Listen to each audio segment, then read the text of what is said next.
All right, this is Sodium Overdrive coming at you one last time with one last VG game video before the channel rebrand. Why this video? Why this person? What is so special about this guy? Do I just hate his guts? Is he just the worst person in the world? What's going on? Why would I make such another fucking shitty response video, right? I'm trying to be satirical here, right? I want this video to be fun. I mainly want to make this video because I thought it would be interesting and give me an excuse to kind of like nerd out one more time before I stop like talking about video games on my channel like that going forward. You know, I might occasionally bring up a game or something, but I intend to like shift my channel to be about things that aren't really about video games, right? But you know, enough preamble, right? The reason why I wanted to make this video is because you know, this is kind of a random video that showed up in my feed. You know, why Strive is bad, detailed, and you see the title screen, you see the guy in the video and everything. You see it's 40 minutes and 30 seconds long, 40 and a half minutes, and you think to yourself, wow, nearly 41 minutes. Surely this guy has something interesting to say, right? And you know, I like Strive. I would say dare I say, love Strive. Not as much as my girlfriend, right? But it's like I would have made this video 2 weeks ago when it was relevant. But you know, I had stuff going on in my real life. You know, imagine you sit there and you tell your girlfriend, "Sorry, honey, I can't hang out with you right now. I can't talk about our life choices and everything because I have to make a 2 hour long YouTube response video to someone on the internet that doesn't know anything about me." I hope you think this bit is entertaining. I know I have a tendency to be very annoying to people. But yeah, I would have made it 2 weeks ago, but life kind of just happened. So I figured, well, I got some free time now, finally, after working 60 hours of overtime a week. So now I can actually just make the damn video. And it's on Invincible Versus Day of all things. So I'm going to make the video, or release the video, and then get back on Invincible Versus. But why make a video? Why make a response video to this, right? I mean, he's either giving you a detailed response about why the game is objectively bad, or maybe he's just giving his opinion. Well, what's so bad, right? And then you click on the video, right? I'm not going to respond to the whole video because that's going to take forever. Plus, there's a very specific thing that I actually want to talk about. I do actually want to make a point, right? But you click on this video, you play it, right? You know, he goes into UI and UX stuff, like why the UI is bad, why the effects are bad. I don't care. I don't care. And I'm not saying that your opinion on the effects or whatever is bad or incorrect, but it's like, I've heard this argument before that the UI in the game is distracting. I feel like that's kind of subjective. I've just never had that problem. And the game designer in me wants to actually pay respects to that because if you have people complaining that your UI is dog shit, you should just chalk it up as, oh, well, that's just my opinion. Oh, you know, I'm just, you know, it's just, you know, no. Like, if it's visually incoherent, it's visually incoherent. Like, you should actually try to consider that. But, you know, in a world where everything is an opinion and everyone gets their panties in a knot whenever you say anything in a definitive way, when you don't say "in my opinion" at the end of every single sentence, like some kind of deranged. Okay, I'm trying not to use the P word or the F word, but you know, like I'm a '90s kid. You know what I want to say, all right? You know what I want to say. I'm just trying not to say it because I want the video to be taken in dare I say, in good faith. I hate that term, but you know, I'm trying to be serious. I'm trying to keep it light. I'm trying to keep it comedic, but I'm trying to be serious, right? So, you know, like the UX, whatever, the UI, it's whatever. You want to talk about sign design, whatever, right? But then you look at this, right, at like 5 minutes in, like five whatever minutes in. This guy has like, yeah, like 10 whole minutes dedicated to talking about ABBA nerfs. Now, I'm an ABBA player myself, actually. That's another reason why I wanted to respond to this, because I figured as an ABBA player, I could kind of add to his perspective on the game. I'm actually not going to touch this with a 10-foot pole for a couple of reasons. One, if you're an ABBA main and you love ABBA and you like the character, you'll make it work, right? The fucking nerfs suck donkey dick, but like we gotta make it work. I mean, this is our girl, right? I'm not gonna abandon my girl just because of these fucking nerfs. This is my girlfriend's favorite character. She likes watching me play the character. I have to keep playing ABBA. You know, I gotta do it for the Womans. I gotta do it for ABBA, and I gotta do it for my girl. I have to. And also, I don't think the game, like, I mean, granted, this was 2 weeks ago. I haven't played the game in a while because I've just been, like, you know, busy with other stuff. I mean, there's Sonic Crossroads, the Majima event going on. I was going to play some of that tonight too. And we got Invincible Versus. I could talk to you about my opinion on Invincible Versus, but I don't want to because I don't want to make video game videos anymore unless this video blows up for some reason. Then people magically decide that I'm not an asshole. But I don't know if I make a video talking about how much I hate Uni 2. Maybe you won't want to hear my opinions anymore because a lot of people don't like the fact that I don't like fucking Under Night 2. I really don't like that game. But like holy fucking shit, right? So my whole thing is 10 minutes talking about how the nerfs are bad, and like he obviously doesn't play this game, and that's another thing. In case you're listening, I don't know if you're the type of person that will watch videos about you or not, because this isn't meant to be like a hate video or anything. Not a bully stream, right? For dead wing dork enjoyers out there. But look, man, I gotta be honest with you. After watching that stream, because I did watch a couple of your other videos just to make sure I kind of like knew what I was talking about before I just say, oh, skill issue. This guy sucks at every video game. He thinks he's smart and he's just a big poopy head. I mean, you can be bad at one game and be really good at another game. There's a lot of games that I'm not particularly good at, and I'm still getting into like KOF and stuff. And I'm not good at every fucking anime fighter. I used to be good at BlazBlue. I thought I was good at BlazBlue. I guess I'm just okay. I don't fucking know. I'm not terrible at it, right? But it's like, people can say, oh, Sonic Morgan, he sucks at other games he plays, but none of those people could beat me in Strive, right? None of those people could beat me in basically any game that I actually fucking main, right? So I figured, I would actually watch some of your other content to determine, like, okay, is this guy just full of shit?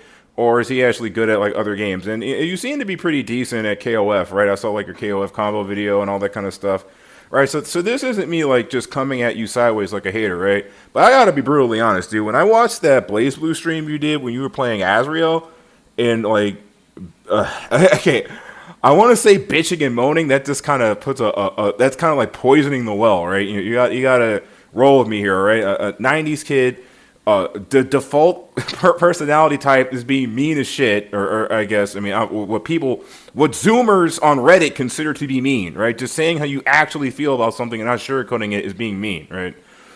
But it's like, dude, that shit was painful to watch, dude. Like, when I saw you play Azrael, it became very apparent to me that, okay, this guy does not really understand how anime fighters work compared to, like, KOF and shit like that.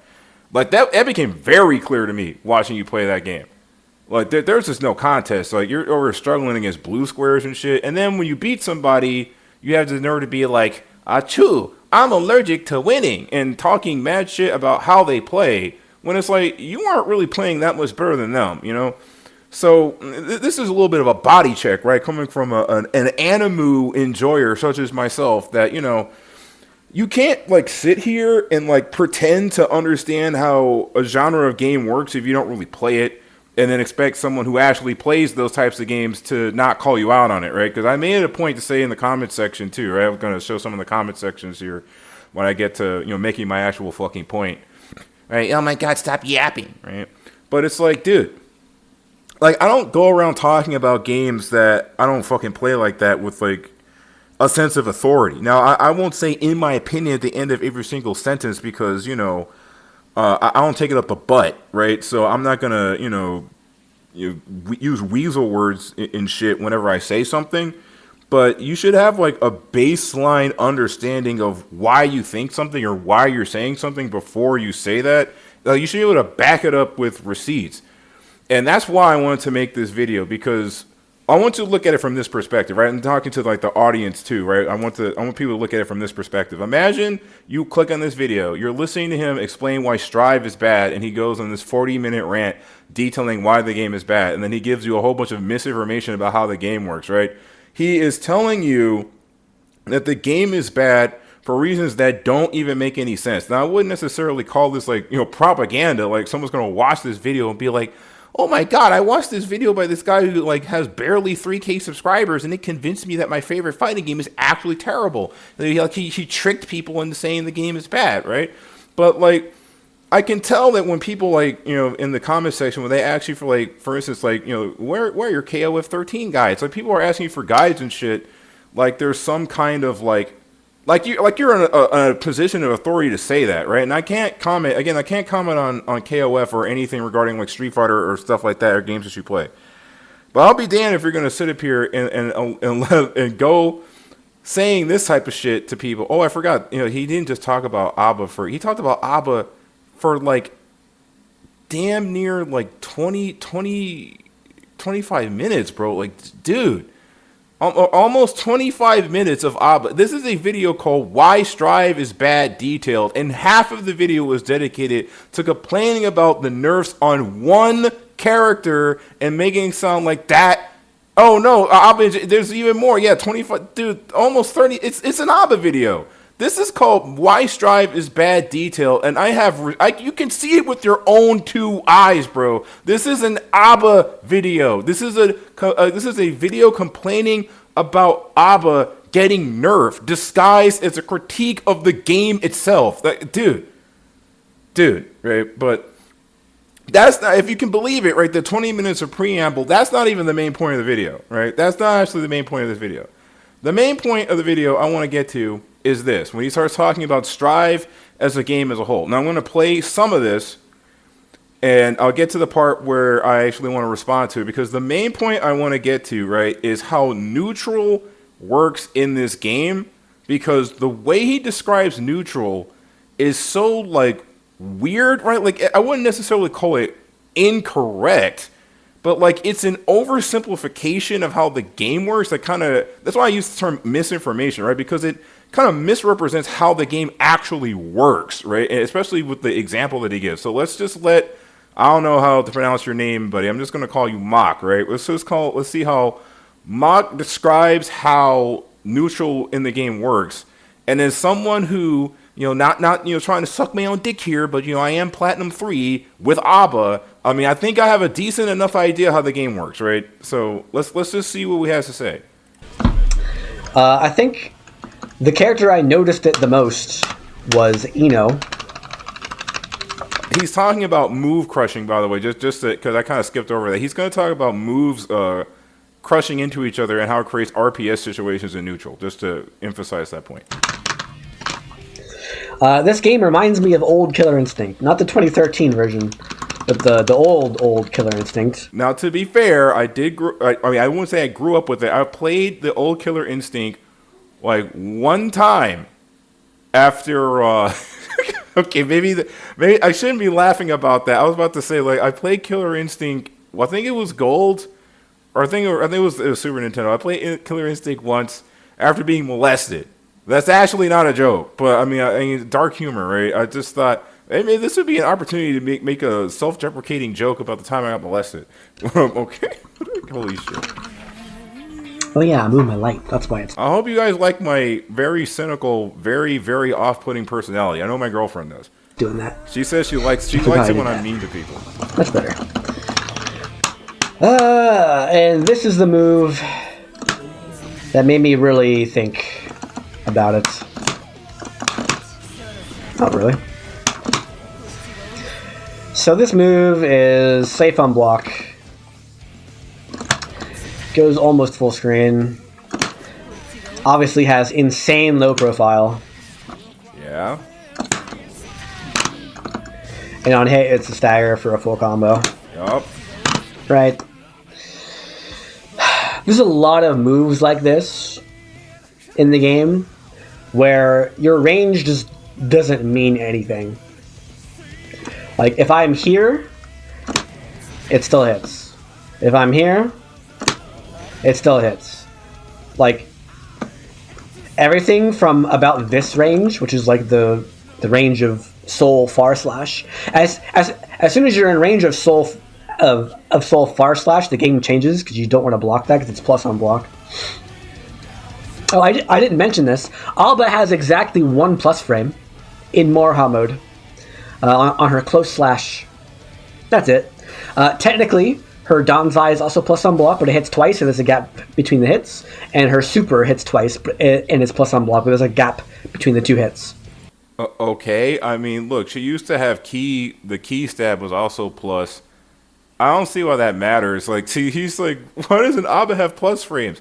Why doesn't the character whose ability is to transform into an Unga Bunga demon monster with some of the most demonic air normals in the entire game not have a bunch of plus frames? Gee, I don't know. Maybe her gimmick isn't to be plus on everything. This game doesn't have a lot of plus frames on it. Like Soul's Far Slash being plus is an anomaly among the cast. Most characters don't have 1,000 different plus frames on them. Like even Ino, right? Oh, Ino has like a move he has one move with plus frames on it. Yeah, one attack. Okay, two if you count her fucking super. That's that you can react by just hitting her out of it because it doesn't have an instant hitbox on it. That's such a weird thing to complain about. So one of the things he talks about, right, is about how you're basically saying that your range doesn't matter because you can crush moves from like any distance, right? If Ino is all the way there, as long as she's in reach, able to reach you with stroke the big tree, it doesn't matter how much range, say, Soul has because she's just going to go underneath the move, and that creates an RPS situation where it crushes the move is where he's going to go with it, right? And my counter argument to that is if your opponent was in reach enough, let's say like the distance that he is right now, like where he is right now on screen, like you see Soul is that distance from Ino. Now, if Ino wanted to do stroke the big tree to avoid Soul Far Slash, even though you would use a Soul Forward Slash in that situation typically because Far Slash doesn't have a lot of reach, but that's a semantics, it doesn't really matter, right? If you're in that situation, you have a couple of options. You can react to stroke to the big tree by grabbing it when she does it. You can do a down slash. You can do a move that cannot be mid crushed, right? Cannot be low profile to poke her instead, or you can even do a move that beats low profiles, a move where they do like a little hop or something, and it might actually be able to beat it. This is for characters like Kai or Unica. Unica, I would say, would have been a better example. I didn't pay attention to whether or not he had Unica on the screen, like whether or not he bought the Unica DLC, but it doesn't matter. Point is that I have all the DLC, I played all the characters. In my opinion, Unica's bootleg Stun Dipper that she got from her daddy, her little bootleg version of Stun Dipper, that's a lot more R-worded. That's a lot more mentally handicapped than any of the things that Ino can do to you just because she ducks under moves. And I mean, you just have to play the game. All right, that's just my opinion on Unica. Unica's kind of a silly character with a lot of big normals, right? But again, my point is in those types of situations where you can get crushed by something if you just try to poke someone, you want to use pokes that don't get easily crushed by what the opponent's most likely option is. Like if Ino is in that position where she's standing right now, is she going to do a dash? Like she's gonna dash at you and try to crush a low? Is she gonna try to do the stroke the big tree and crush mid? Is she just gonna do a jump, or is she gonna try to poke you? Right? There's a couple of things that could happen in this type of situation. And you can even try to limit her options by using RC. I'm going to demonstrate these, by the way. I have like clips set up to demonstrate what I'm talking about, so it's not just me talking.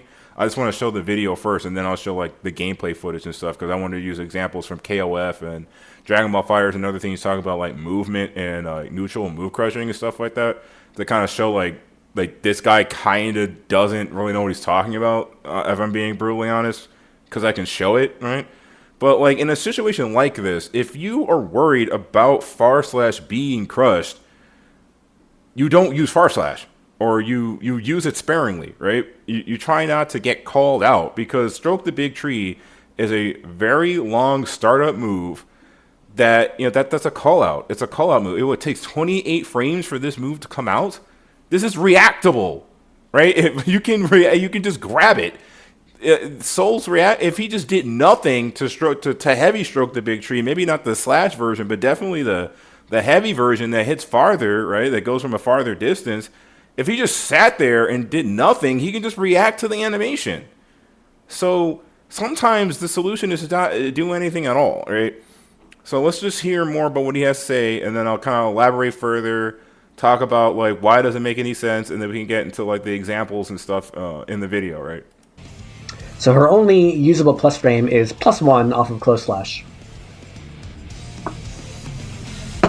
that's kind of all she needs, by the way. As an ABBA player, I never really felt like I needed to have a million different plus frames. Like Abba's not the type of character that is supposed to just spam plus frames. She excels at having insane range, and if you lose neutral to her one time, you lose the game. Or I guess now it's like 3 times because they nerfed meter gain of everything that isn't key stat. But, I still managed to beat Jam. I still managed to beat all these characters that he said in his Abba section are basically unwinnable fights now.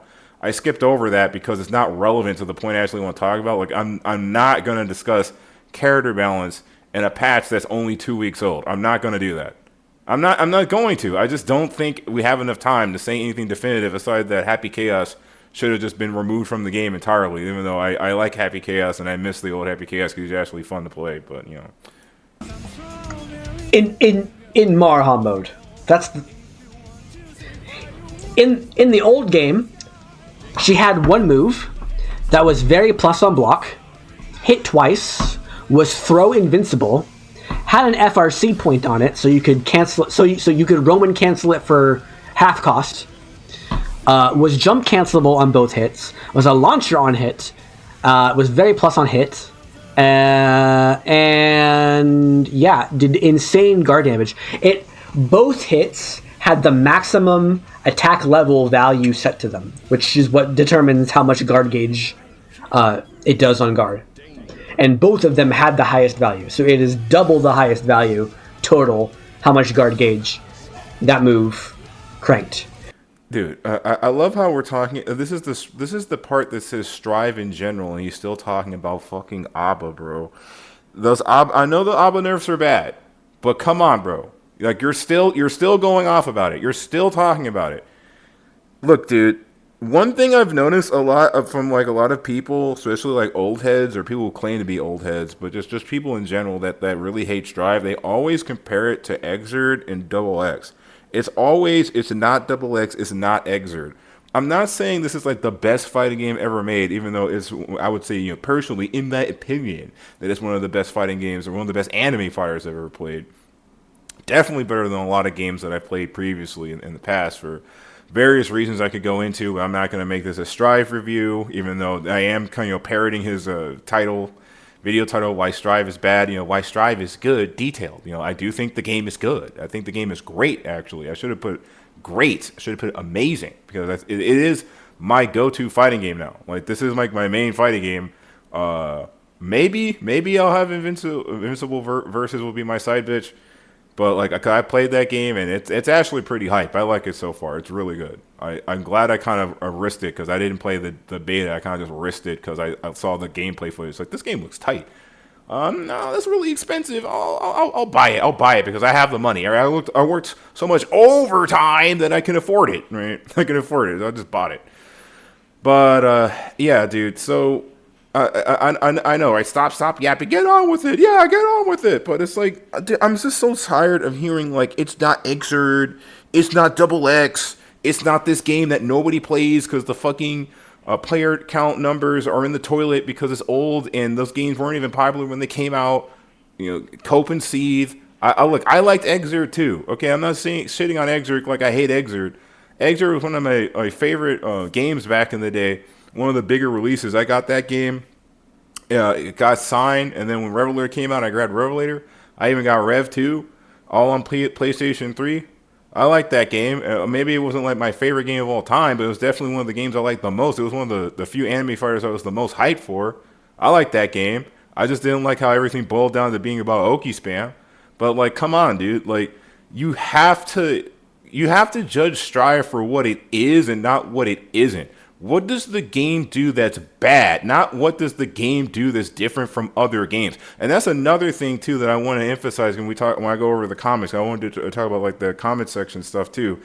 He keeps saying the air dash is bad because it's slower, but without acknowledging how different it is from the previous games.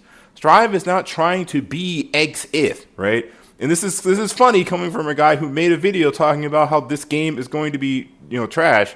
Though, in my defense, season 1, I think, was actually really fucking bad. And season 2, hey, Arxis, Yeah, remember when you made DPs throwable and like they were just like strike invulnerable, and you just made sure you could just get throw looped in the corner over and over again? This is before we had deflect shield, and FD was still dog shit and literally did had like no pushback behind it and just wasted meter, right? Can we admit that that version of the game is fucking bad? Like, holy shit! Like, I hate.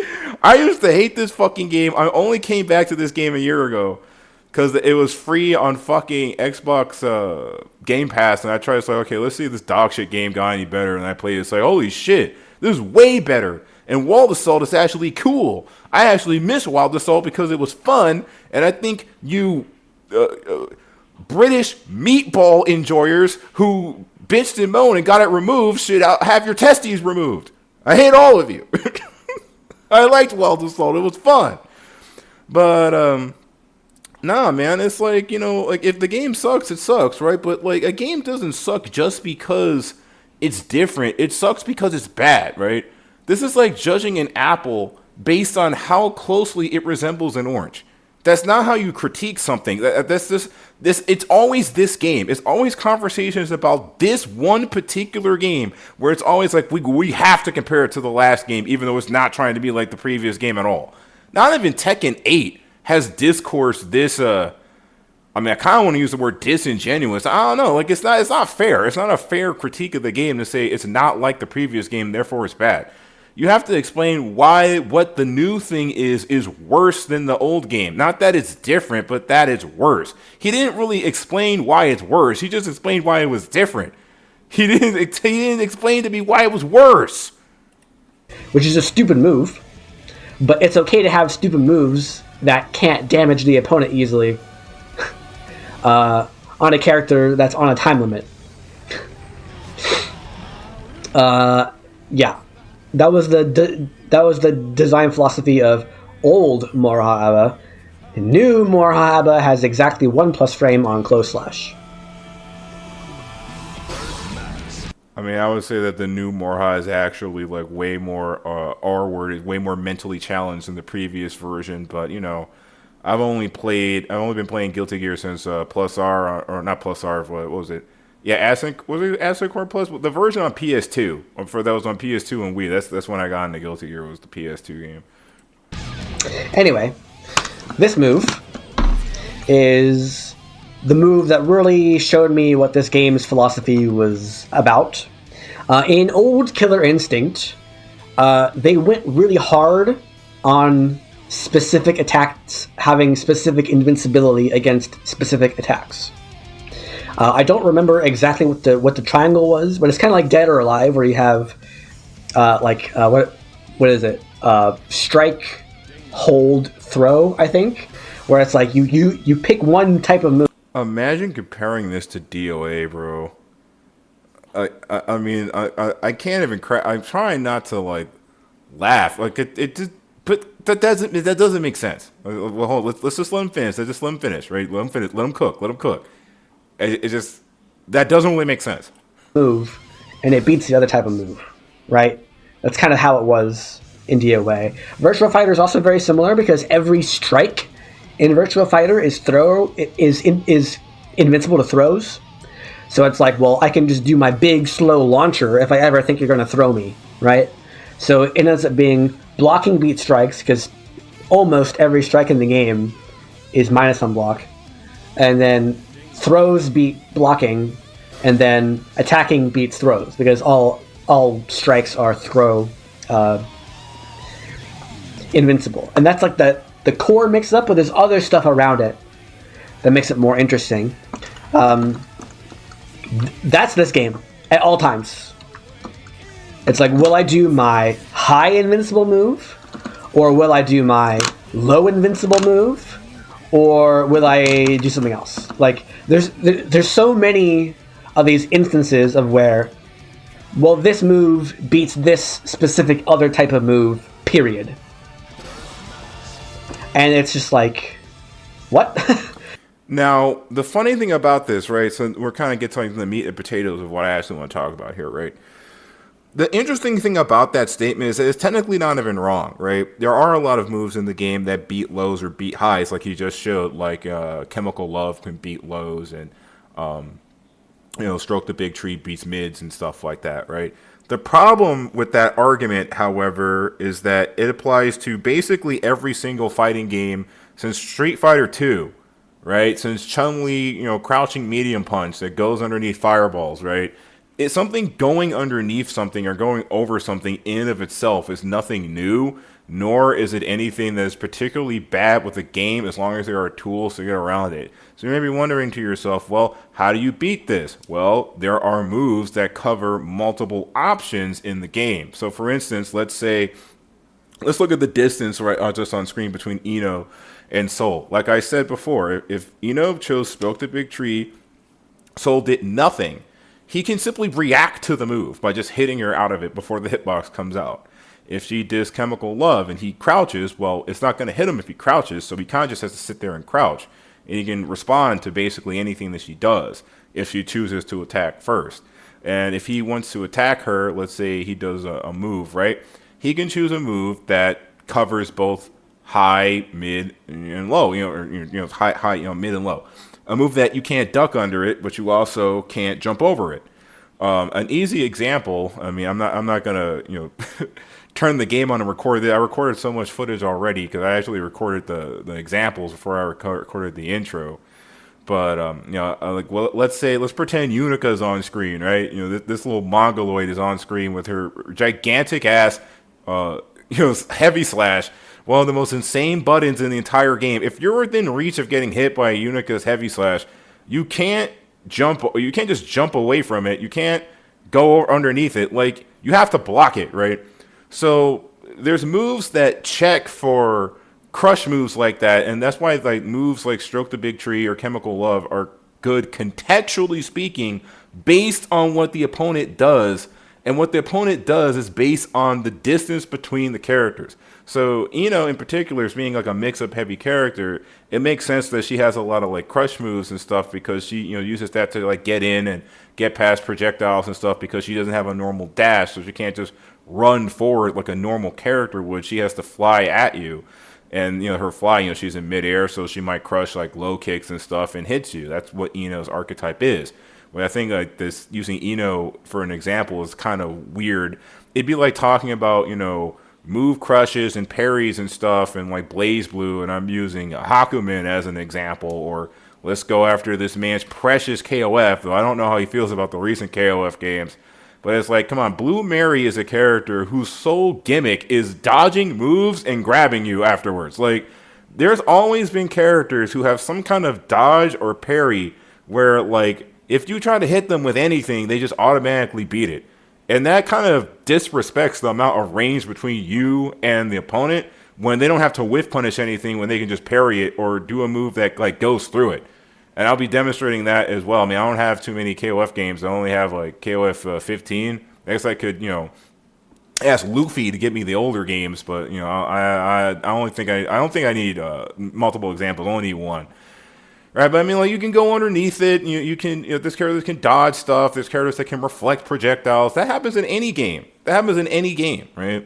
So I'm not understanding how, simply being able to go underneath mids or, and crush lows with certain moves is inherently bad when the solution is for the opponent to call out those moves with something that covers all of those options, right? So let's say, for instance, like Soul.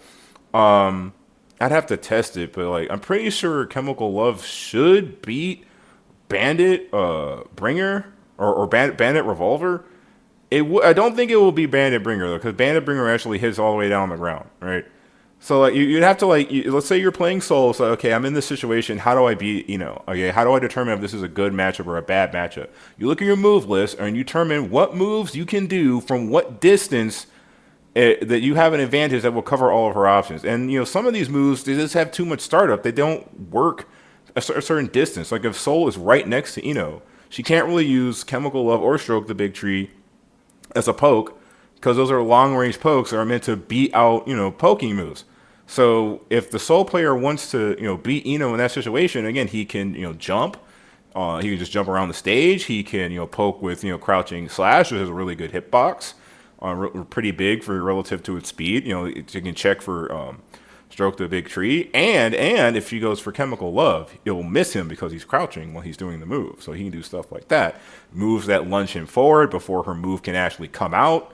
You know, like let's say she goes for chemical love, he's in a bandit revolver, it hits her before the hitbox comes out because, you know, he's a lunging attack, so maybe he uses that to get in. Or he can use like a forward moving BRC, like BRC drift forward to slow down whatever move that she does. Something that can only happen in Strive, right? But, you know, I'm not going to compare it to the other games. Let's just talk about in the context of Strive, you can slow people down to make their moves slower, to make it easier for you to restrict what movement options they have, you know? So these are all things that you can try to do to win neutral in this situation that, oh, my move beats your move, because the way he describes it, right, the reason why I'm like that doesn't make any sense, because the way he's describing it is if he does a mid and I do stroke the big tree as Eno, that beats his mid every single time, which isn't necessarily true because he can RC it and grab you. And of course, the move could also hit you before, you know, the startup frames, before she actually crashes down the ground. And then there's the issue of, well, what if he doesn't go for a mid? See, the reason these types of moves exist in the game is to call out things like mid-range pokes like that. Right? This is very apparent with a character like Ramlethal, for example, whose normals are goddamn ridiculous. This character is the bane of my existence. She is evil. She is evil. Not as evil as Nine the Phantom, but she's wicked. She's I don't care how bare her feet are. I could suck her toes and I still wouldn't forgive her for the crimes that she's committed. Okay, she's evil. But okay, Ramlethal jokes aside, right? Point is that certain characters that don't have a lot of range, like, you know, Jam or maybe I guess Chip is really fast. He kind of just runs at you, right? But like there are characters in the game that can't just, you know, counter poke you, and they can't just whiff punish you when you come at them with a disjointed normal attack. You'd think that an ABBA player would understand that because ABBA has stupid moves like that go halfway across the screen, right? So some characters have to call it out with some type of movement option or some kind of move that crushes it in order to, you know, counter their poke. They count. It's a counter poke move basically. The move that he is complaining about is a counter poke that exists specifically so Ramlethal players can't just press 5S to save their lives all the time. But Ramlethal 2S, you know, she has to call out with 2S. That's not a very big move. I mean, even Soul has a bigger 2S. It has more horizontal range. It's almost like that's the character's weakness. It's almost like they gave her a weakness so she wouldn't be a boss character. Wow. You know, it's almost like Ramlethal is a balanced version of what 9 would have been if Mori knew how to balance characters, because he's a fraud who just makes stuff that he thinks is cool. The balancing in Central Fiction is ass cheeks. And I'm not talking about the big, jiggly, Gracie Bond kind. I'm talking about like pimply, moldy. It's bad. The balancing is bad. Okay, I mean it could be worse, but it's not as good as it could be. I mean, hey, at least it's not Chrono Phantasma. At least it's not Chrono Phantasma. Yeesh. But like, you know, exaggerations aside, right? But it's like, come on, dude. Like, that's in every game. It's even in KOF. It's in KOF, dude. Back in the before time where dinosaurs roamed the earth, you know, back before every single move hit you ducking, the way you would beat certain moves, like certain pokes, like your Ryu's standing roundhouse kick, was to just crouch underneath it. And that's in KOF, by the way. It's in KOF 15. I will show that in the clips going forward. That's a very simple way of looking at fighting games. Let's just take a step back and think of a more simplified fighting game and ask ourselves what kind of depth that game has. Like a Street Fighter or something. In Street Fighter games, you typically are walking because there's no like crazy air dashes and stuff, right? So walking is your safest, most consistent form of movement. And your attacks usually don't have invincibility on them just for free. Like Shoryukens are invincible, and Tatsus are invincible to projectiles. But you're not going to just have a move that is safe on block, travels full screen, and is completely above the ankles invincible. Like that type of move just doesn't exist in Street Fighter games. Or if it does exist, it'll exist in Street Fighter 6, and it'll be right around the 25 to 30 frame startup mark to where you can react to it and punish it on. Now, see, this is when I knew something was up, because I mean, I grew up with Street Fighter. I mainly with like Street Fighter Alpha. 2 was a little too before my time, just a little bit. I'm pretty old in the tooth, pretty much an old man, a senior citizen, but I'm not that old. I'm from the early '90s, right? So when I grew up playing a lot of fighting games, I grew up with like Marvel vs. Capcom, Children of the Atom on PlayStation, X-Men versus Street Fighter, that kind of stuff. That's where I kind of grew up with, and those were like the 2D fighters I remember, and I played like a lot of Tekken and stuff growing up. I'm not going to give you my life story, right? I just want to add to this point, right? Because it may not seem like, fraud detected, for anyone who played Dive Kick, right? But it's like, dude, back in the day, correct me if I'm wrong, but aren't there like games, like plural, like multiple Street Fighter games where like Tatsus go through fireballs? Of course, I've seen that multiple times. I know there's moves that beat fireballs or go underneath fireballs, like Chun-Li crouching medium punch, and it'll go underneath certain pokes, stuff like that. Because he's trying to describe like this lariat move, or not lariat, right? I guess like a move where they dunk underneath the projectile, they dunk underneath the mid, and they just hit you in the face. This move wouldn't exist in any other game, even though there is a character, wink, wink, nudge, nudge, who will be seeing very much in the future, very, very shortly, maybe 20, 30 minutes until I stop rambling, in KOF, who does this exact same move. So, like, I don't know what to tell you, dude. When characters like Vanessa have the exact same move, and I'm pretty sure there's someone in a Street Fighter game who had a similar move, at least a move in like Street Fighter 4. I know Hakan could like slip underneath stuff. I think that counts, right? Hakan did stuff like that. Like, what do you mean? Like, oh, it would only be in Street Fighter 6. It wouldn't have like, all these insane properties. Hello? Hakan? Multiple other characters that probably do similar things that I'm just not remembering because I don't have the Street Fighter lore backed up in my head by heart like that. Like, what characters could like just crush moves for free. But I know I played enough Street Fighter to know that type of shit isn't uncommon. That is not uncommon. What do you mean? That is a very weird take. All I know is that this Manacon would slide across the screen and go underneath you, trip you under your feet. I remember that very distinctively because I remember thinking to myself, wow, you can't just poke him for free. I have to think about it because he has a move that is designed to beat you poking with Hadokens all day. Interesting. So like that's what I mean by misinformation. That doesn't make sense. Like if you played the games the way that you claim that you did, you wouldn't have said that. That's very strange. Startup with a low attack. That seems to be the philosophy of Street Fighter 6. But in this game, it's like 28 frames. The fastest attack is 6 frames, so you have a 22 frame reaction window to beat this. I mean, technically, your fastest move is the throw, which is 2 frames, because you can throw her out of this. Something that actually doesn't really work in Exerd from my testing. I'll show that in a clip as well. Maybe if you have a 5 or 6 frame low attack, and you have really, really good reactions, and it's a really good internet connection, maybe then you can react and beat it. But that's not the way this move is designed. The way this move is designed is you just kind of throw it out, right? You throw it out whenever you don't think the opponent will do this. And the opponent should do this sometimes, whenever they think you'll do this, right? That's the core design philosophy of this game. It is like, these are the moves that I use in neutral, and these are the moves that my opponent will use, and I can use these moves to counter those moves.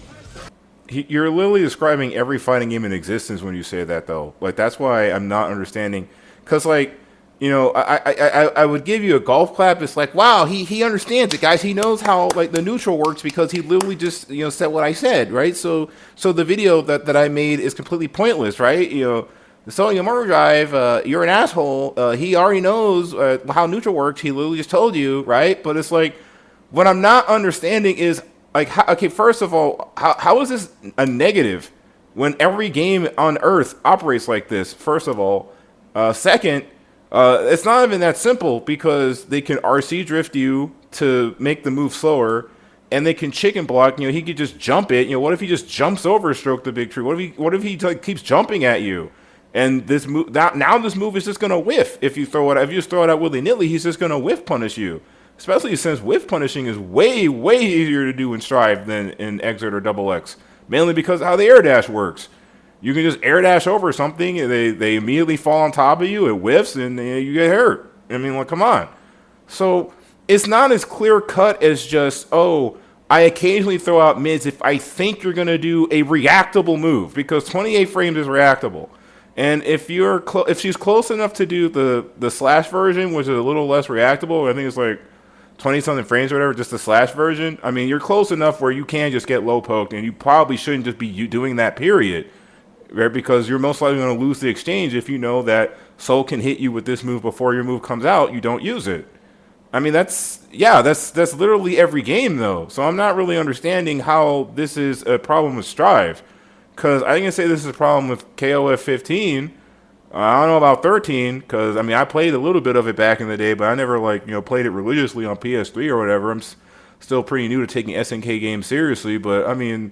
Do I have to? I mean, this is every game. This is literally every fighting game. If you're within a range where a certain move becomes more or less effective, whether or not they use this move becomes more or less likely. Like, yeah, that's what it's designed for. If I think they're gonna do a mid or want to react to like someone throwing out a projectile, let's say Kai does stun edge, and I want to react to it with Stroke the Big Tree and punish him, I would do that. And not only that. A lot of these moves, they don't just throw them out. That's another thing that's kind of, dare I say, disingenuous, right? You're not just throwing out the move randomly. Stroke the Big Tree is something that you do on a reaction to close distance between you and the opponent. You don't just throw it out because it's something that leaves, wide open when it misses and can be easily reacted to. So you're not just throwing it out. I mean, if you're just throwing it out, I mean, if it works, it works, right? I guess if your opponent is bad, your opponent is bad. But most likely, you're just gonna lose if you do that. And that's what I do in neutral. Is this big glob of A or B or C, and A beats B, B beats C, and C beats A. Just all over the place. And it's universal. 6P is universally, and they made it even more universal this most recent patch, to where it's a little bit low profile on the first few frames, and then by frame 4 it is completely low profile. Well, it's upper body invincible, and they standardized all of the hurt boxes so that every character 6P has the same invincibility on it. So whenever you're poking with that Soul Far Slash, which is like plus 1 billion on block, just 6P it, right? If I think he will use Soul Far Slash, then I press 6P. And that's like, to a lot of people, that sounds like duh, that's how fighting games are made. It's not. Are you 100% sure, though? Are you sure? Because a lot of anime fighters do have moves that just kind of just crush stuff. Now, before he makes his point, I do want to add to this, right? A lot of different games approach their balancing in very different ways, and I do happen to be a fan of the 6P. I like praising 6P. I like being able to avoid getting hit by Soul Far Slash. I don't like being -2. I don't like him being +2 all the time. I really, really enjoy it that I can 6P it and I don't have to get pressured for free like it's Unganite, where I get pushed in the corner and then I immediately lose because I'm in the corner and it's almost impossible to get out because the defensive mechanics are way harder to use in that game than the offensive ones. It's almost like it's really easy to be aggressive, but it's really difficult to play defense for some weird reason. But I'm not going to go into that. I'm not going to go into another night rant. Point is that not every game has the same approach to its mechanics that Guilty Gear does, right? Like I know that Blaze Blue has like body invincibility. Like they have like moves that are invincible to certain types of moves indefinitely. Even if the move doesn't look like it should go through it, the move would just go through them. Oh, this move is projectile invincible, but I hit him. Like, I hit him, but it goes through him. It's just you see the little gray circles. It's just nope, just goes through it. Having move property specific invincible moves, and sometimes you'll have characters like Azrael who have what was it 6A? That's beats mids, but it's not universal among the cast. So some characters get specific type of invincibility moves that other characters do not have. While 6P is universal among the entire cast because that's how Guilty Gear was designed, and they designed the characters' movesets based around this. So, characters like Ramlethal aren't, raging homosexuals. Like maybe you can actually be straight and play Ramlethal, the way that she's designed, because you can 6P. Some of that stuff, even though you can't 6P her 5S from max range, was interesting.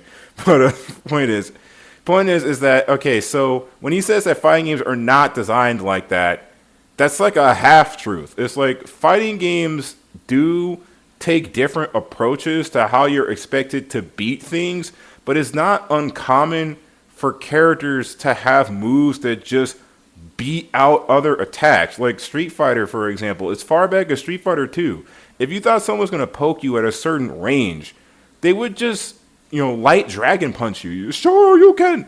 That was not uncommon. I mean, if you've ever seen the, Ken wins by spamming Dragon Punch, the Street Fighter 4 Ken meme where he's just DPing and over and over again. Like that's why that stuff exists, because there's invincible moves, and I know a lot of people hate invincible moves now, but back in my day when you could still dodge moves by just ducking underneath them. You dang whippersnappers, you zoomers, were the moves that you can't even crouch under it because everything hits you ducking now. Yeah, like that's not really uncommon. So I don't really know what he means by this, but let's find out. What does he mean by fighting games are designed like that? It's not. Let's go back to our Street Fighter example where we don't have any of this. Like, try to apply that same logic to like a poke like this. In Street Fighter, you no longer have 6P. You can't just do this to beat it. You can't do this to beat it. You can't do this to beat it. At least he acknowledged the BRC, because I mean, it's like at that point you just don't like how the game works, right? I mean, because different games have different approaches. Like this doesn't. I'm not understanding how this makes it bad. I guess what he's trying to suggest is that it lacks depth because it just boils down to rock paper scissors.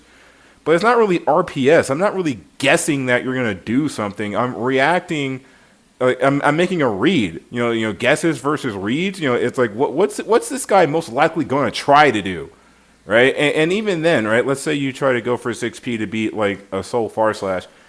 That's kind of a risky move if he goes for like 2K or something, right? So oftentimes the less risky move would be to like FD it, try to push block him away, and maybe just try to jump out if you could, or use some kind of move, like maybe after you push him away enough where you can like maybe try to counter poke him and RC it or something. Like there's it's kind of vague, or I'm being vague. What I'm trying to say is that there's different, more subtle ways to get out of that don't just involve me going for a 6P and possibly having my 6P called out. Because if it's obvious that I'm going to go for a 6P, he might try to use that as an opportunity to frame trap me, because that's what Soul Far Slash is used for, is for frame trap.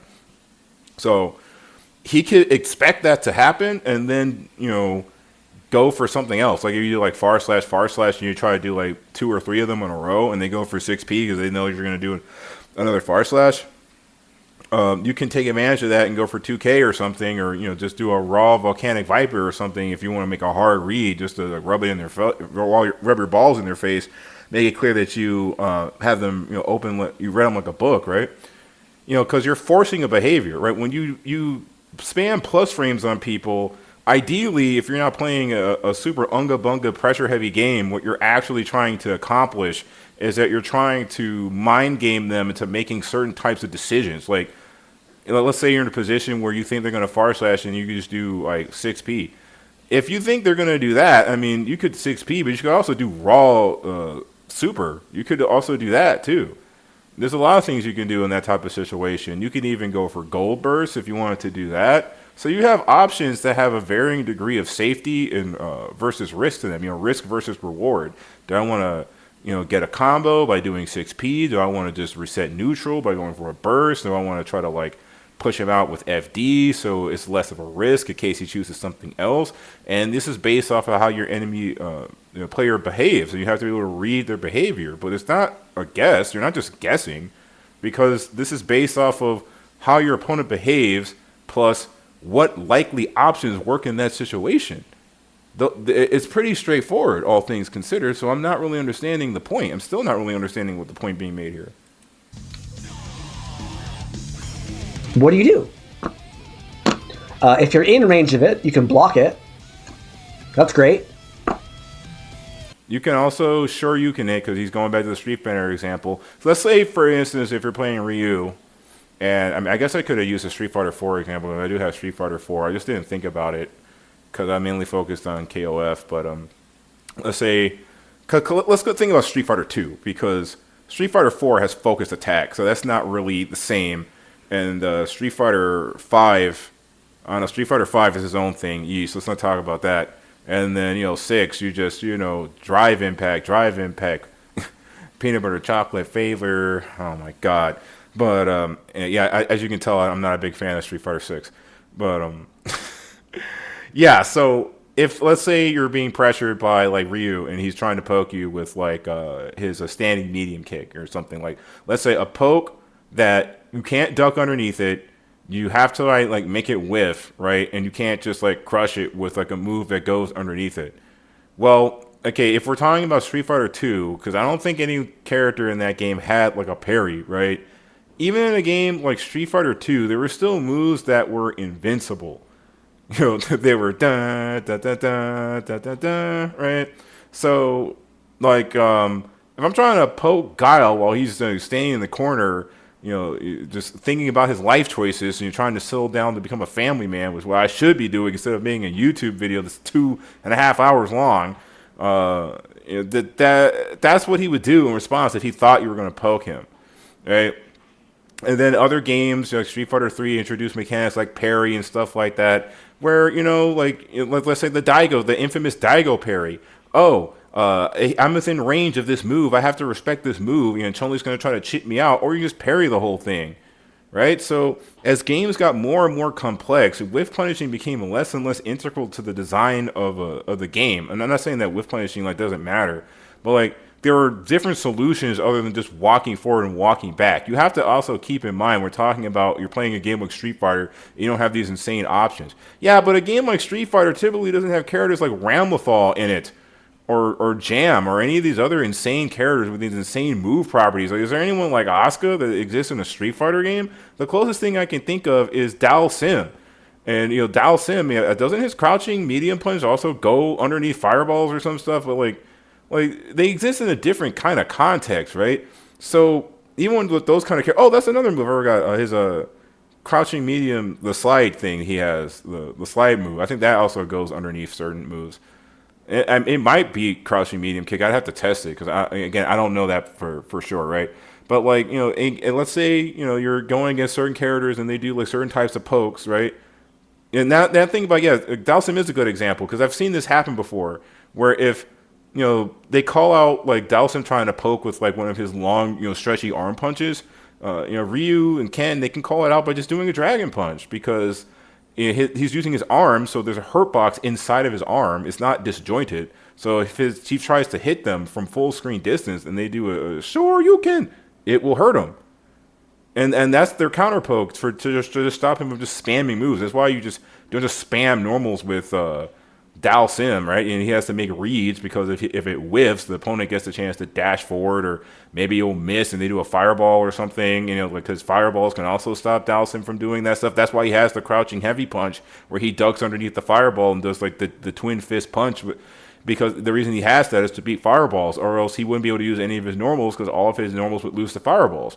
So No, it's not as straightforward as just walk forward, walk back. Because what he's about to do is try to say is that older games you would walk forward, walk back, and you would whiff punish stuff, and that would make it more interesting that you have to like respect people's space by like walking in and out of people's range, as if you can't do that in Strive. That does happen in Strive. It's just that Strive, dare I say, is a little bit more complex than Street Fighter 2. And once you get past Street Fighter 2 and start talking about games like Street Fighter 3 and 4 and all these other, more complicated games, and by the time you get to 4, Hakan's in the game, so I mean that doesn't work. You start having characters that have like parries, focus attack. It's not as simple as just this is my range and you have to respect my move, because at that point whoever has the most range just wins neutral, because how do I beat their move? Well, the reason characters that don't have the same amount of range as someone else can still compete is because they have moves that usually crush that move in some kind of way, right? That's where, and then you expand on that archetype. That's where you get characters like Blue Mary who just sidestep and go through stuff, right? Because that does happen in KOF, and it happens in Street Fighter 2 as well. I mean, even in Street Fighter number 2, because Chun-Li can dunk under moves. This has always been a thing. I want to say that Cammy's spinning wheel punch thing, where she like does she spins in the air and hits you with the punch. I want to say that was always went through fireballs, or at least jumps over them. I forget, but it's like, yeah, that's not uncommon. So yeah, those games were more simplistic, and because remember, you gotta remember in the original Street Fighter 2, you couldn't even backdash forward. There was no dashing in it. Of course, I get a phone call in the middle of recording a video. You have to just pretend that it didn't happen. But it's like, dude, no, come on. That's not a thing. That's not a thing that happens, right? Like, come on. There's always been some type of what I'm trying to say is that you weren't forced to always just respect someone's range. If you wanted to disrespect it with some kind of crushing move, you usually had an option to do that with at least half of the characters in a game. And if you're out of range of it, it'll miss, right? So what do? You walk forward to get in range of it, and then you press it. And this is sounding eerily similar to the beginning of my footsies video. The way footsies works, this would be a brand new concept to you anime players. See, when I heard him say that, that's how I knew it was like, okay, this guy just doesn't play anime fighters, because he's saying that anime fighter game players don't understand how footsies work. Though, to be fair, to give him credit, anime games be on some hot trash, and you will be hard-pressed to find an anime player who can do a 9,000 damage combo to you that actually understand how neutral works. I mean, when you play games that have 1,000 different neutral skips in them, you don't have to know how to play footsies as much as other games. I mean, that he does have a point to some degree. I would agree with that. It's just that I would say that that's not giving anime fighters as a genre enough credit. Also, Strive is probably easily one of the most footsie-based anime fighters, if you even call it that, because it's I think part of the reason why this game has such a bad rap among anime players is because it's like, anime Street Fighter, which, I mean, I don't know. I mean, I would say Under Night's probably closer to that in terms of movement, at the very least, how restrictive your movement options are. But it's like, dude, footsies is pretty powerful in Strive compared to any other. This isn't Dragon Ball Fighters when you can just teleport across the screen. Okay, like, no, people get whiff punished all the time in Strive. That happens a lot, actually. I actually got whiff punished to hell and back by a Faust player while I was playing Abba. He kept just spacing his way out of 5 heavy slash and just kept hitting me with his syringe and stuff. And I started to rage a little bit. I'm just like, he just keeps walking back and blocking. He just keeps walking back. And my girl's watching me play. It's just like, wow, Abba sucks now. I'm just like, no, please. But yeah, I don't know, man. It's really reductive. It's a very reductive way of looking at how the game works. This is how footsies works. If we are in range of attack, then the person who attacks first wins. If we are out of range of the attack, then the person who attacks second wins, because the first one to attack misses, and then the extended hurt box is still there when the second attack comes in and hits it. That's called a whiff punish. Mind-blowing. Yeah, and it's in the game, and it's in every game, and like this isn't even true in Street Fighter 2, dude. You could try to hit somebody, Ryu can just be like, fuck your whiff punish, fuck your spacing, I don't give a fuck about footsies. Sure you can. I don't give a fuck.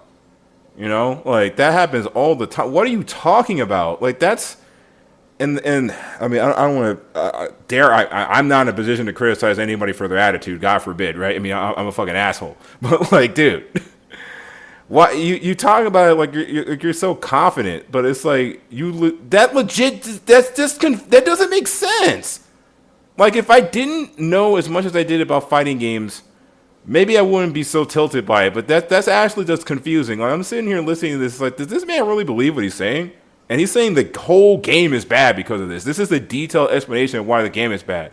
Not that BRC is degenerate, or that the balancing is trash, or that Happy Chaos is the worst character ever created, or anything like that that'll actually explain why the game is objectively bad in some kind of way. It's, I don't like the fact that I can't just throw out moves without getting crushed because this game is a little more knowledge check heavy than Street Fighter 2, bro.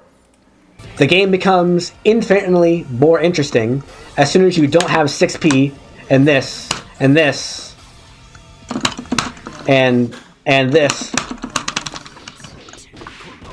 How does the game become more interesting when you have less options to mix players up and less options to move around in neutral? That's like saying that Street Fighter became less interesting when they added forward and backdashing, because because if we're being honest, when characters started having the ability to backdash and shit like that, that kind of made this whole like, you know, footsie that became way less relevant. That became way less relevant because back in my day, when you did a backdash, it used to actually have invincibility on it. That used to be the standard until Street Fighter V just decided, nah, man, we gotta make this game more unga bunga. We gotta make this, spectator friendly. We gotta put some unga in my bunga, peanut butter chocolate flavor. So now you can't just backdash out of things. Now we have Street Fighter 6 with throw looping. Guess my mix. Am I gonna throw you? Or am I gonna strike you? Am I gonna throw? Or am I gonna strike? I don't see how that's interesting. I don't see how Unga Bunga drive impact armor through all your shit is interesting. I mean, see, because I agree with the sentiment to an extent that when you put in a whole bunch of armor and stuff that just ignores moves entirely, that's kind of like silly, right? When it's like I do a high, mid, or a low, and you just do a drive impact and that kills it. But at the same time, if you do a drive impact and I do a move like crouching medium kick with Ryu, and I can cancel that into my drive impact, and you just do an Unga Bunga drive impact, you're actually being disincentivized from doing raw drive impact against characters that have good pokes that can be canceled into special moves, because Ryu can just react to your drive impact with his drive impact, and that's a full combo. So your drive impact isn't really just an automatic skip neutral button, even in Street Fighter 6. Even in Street Fighter 6, that isn't really the case. It's almost like this doesn't make any sense. You don't just skip neutral in this game by ducking under a move. That's not really how it works. It's just not. It just isn't. And saying that the game is more interesting when you have less options, I mean, I don't know how this guy reacted when, I mean, you must hate El Forte. You must hate Street Fighter 4. I don't know what to tell you. Oh, and let's not get started don't get me started on KOF, the game where characters can roll through attacks. So how exactly am I respecting your distance? I can just roll behind it and whiff punish you by rolling past it. That's part of the reason why I got into KOF 15, because I saw all these movement options. It's like, wow, KOF's pretty cool. I can, do short hop, and I can jump across the screen, and I can roll. Oh, this game has an armor move? Well, at least it's not as bad as Street Fighter 6, so it's cool. I mean, I hate armor slot, but this is fine. I'll play KOF 15. I like KOF 15. But it's like KOF 15 has a whole bunch of move crushing bullshit in it too. So like, what are you talking about? This is every game that's ever been made. And 17 overheads, and 17 lows, in random configurations. The game becomes more interesting as soon as you stop giving everything stupid invincibility to specific types of attacks. That's the Street Fighter mindset. That's not really the Street Fighter mindset, like I just explained. But like, how is that stupid? How is it stupid? by that same logic, it's stupid to give characters air dashes in the first place. When you give them all these moves, imagine going up against Ramlethal with no crush moves. Imagine if Ino had no crush moves and had to deal with Ramlethal and Dizzy and all these characters with these insanely big attacks that you couldn't even duck underneath it. Imagine that shit. Just picture it in your head. If Soul didn't have access to Grand Viper or whatever it's called, you move where he just slides underneath you and uppercuts you, a move that he's had since Double X. That's what I'm talking about. These characters have had these types of attributes since far back as Double X. So if this game is bad, you're saying Blaze Blue and Double X and all the other games are bad. And his retort to that in the comment section was to say that, well, you have better movement options. As if your ability to air dash across the screen affects interactions that happen on the ground. That doesn't really make any sense either. That's the footsies mindset. That's the traditional 2D fighting game mindset. You don't need to do that. Like there are other ways to make the game interesting, right? Like one specific mechanic is not enough to make a judgment call, right? Like I think crouch teching in Street Fighter 3 is good. I think the game would be worse if all they changed was they made it so that you couldn't crouch tech anymore.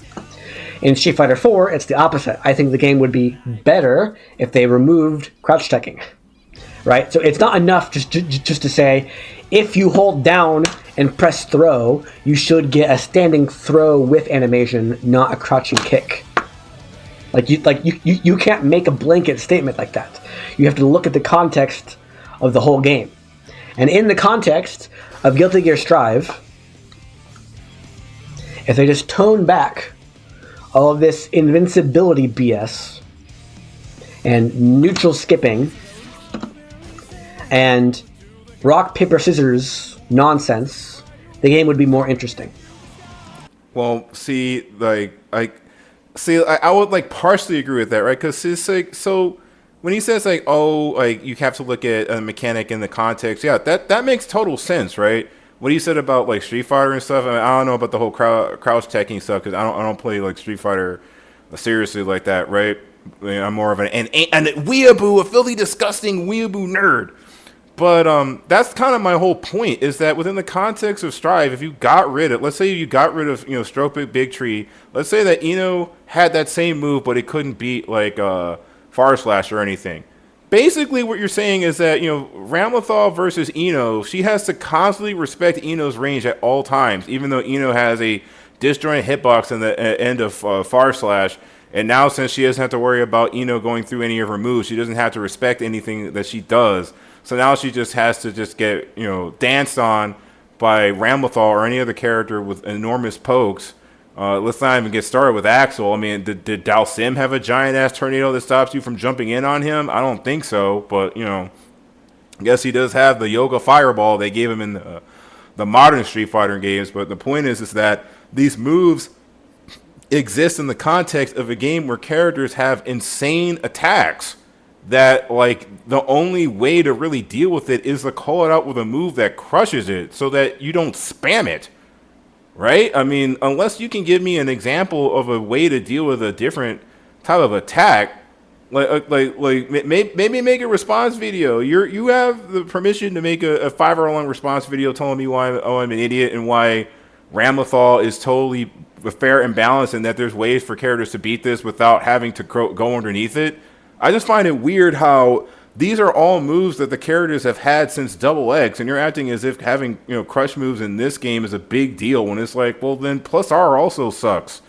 But I mean, it sounds like you don't like anime fighters in general because again, they've had these types of moves since forever. This isn't uncommon. And even in Street Fighter 2, I'm repeating myself, you can just unga bunga through certain moves with certain characters. It's always been there. There's always been moves that kind of allow you to do this. So I'm not really understanding your point, dude. Or they could do what the old games did and just give you a whole bunch of crap to work with, right? Like that ABBA move that I mentioned earlier, which is 2 hits, cranks guard gauge, plus unblock. Oh, okay, look, we're not gonna see about ABBA anymore, right? Look, Oh, they just give you a whole bunch of moves to deal. So your solution is to either tone the game down or make the game crazier to deal with moves, even though the problem that you have is that you have moves to deal with other moves. Like, that, because again, right? If you took out these crush properties, you're gonna notice real quick that characters that have ridiculous range. I mean, Faust. Imagine if you couldn't do anything about his far slash. Imagine if there was nothing you could do about his down heavy slash, where he just disco spins on the fucking scalpel and it goes halfway across the screen. What if Jam just couldn't do anything about it? The only thing that you could really do is just jump and pray. There's gonna be a lot of jumping in a game where there's like there's a land and recovery on jump now to try to like tone the game down. They literally did that to tone down chicken blocking. But like, what am I expected to do in that situation if I'm playing as a character that doesn't have an insane amount of range?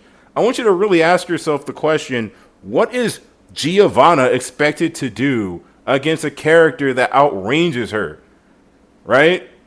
I mean, Giovanna is actually like really, really insane. But like, I'm just saying, like, if she didn't have any kind of like crush move, if she didn't have 6P, then what?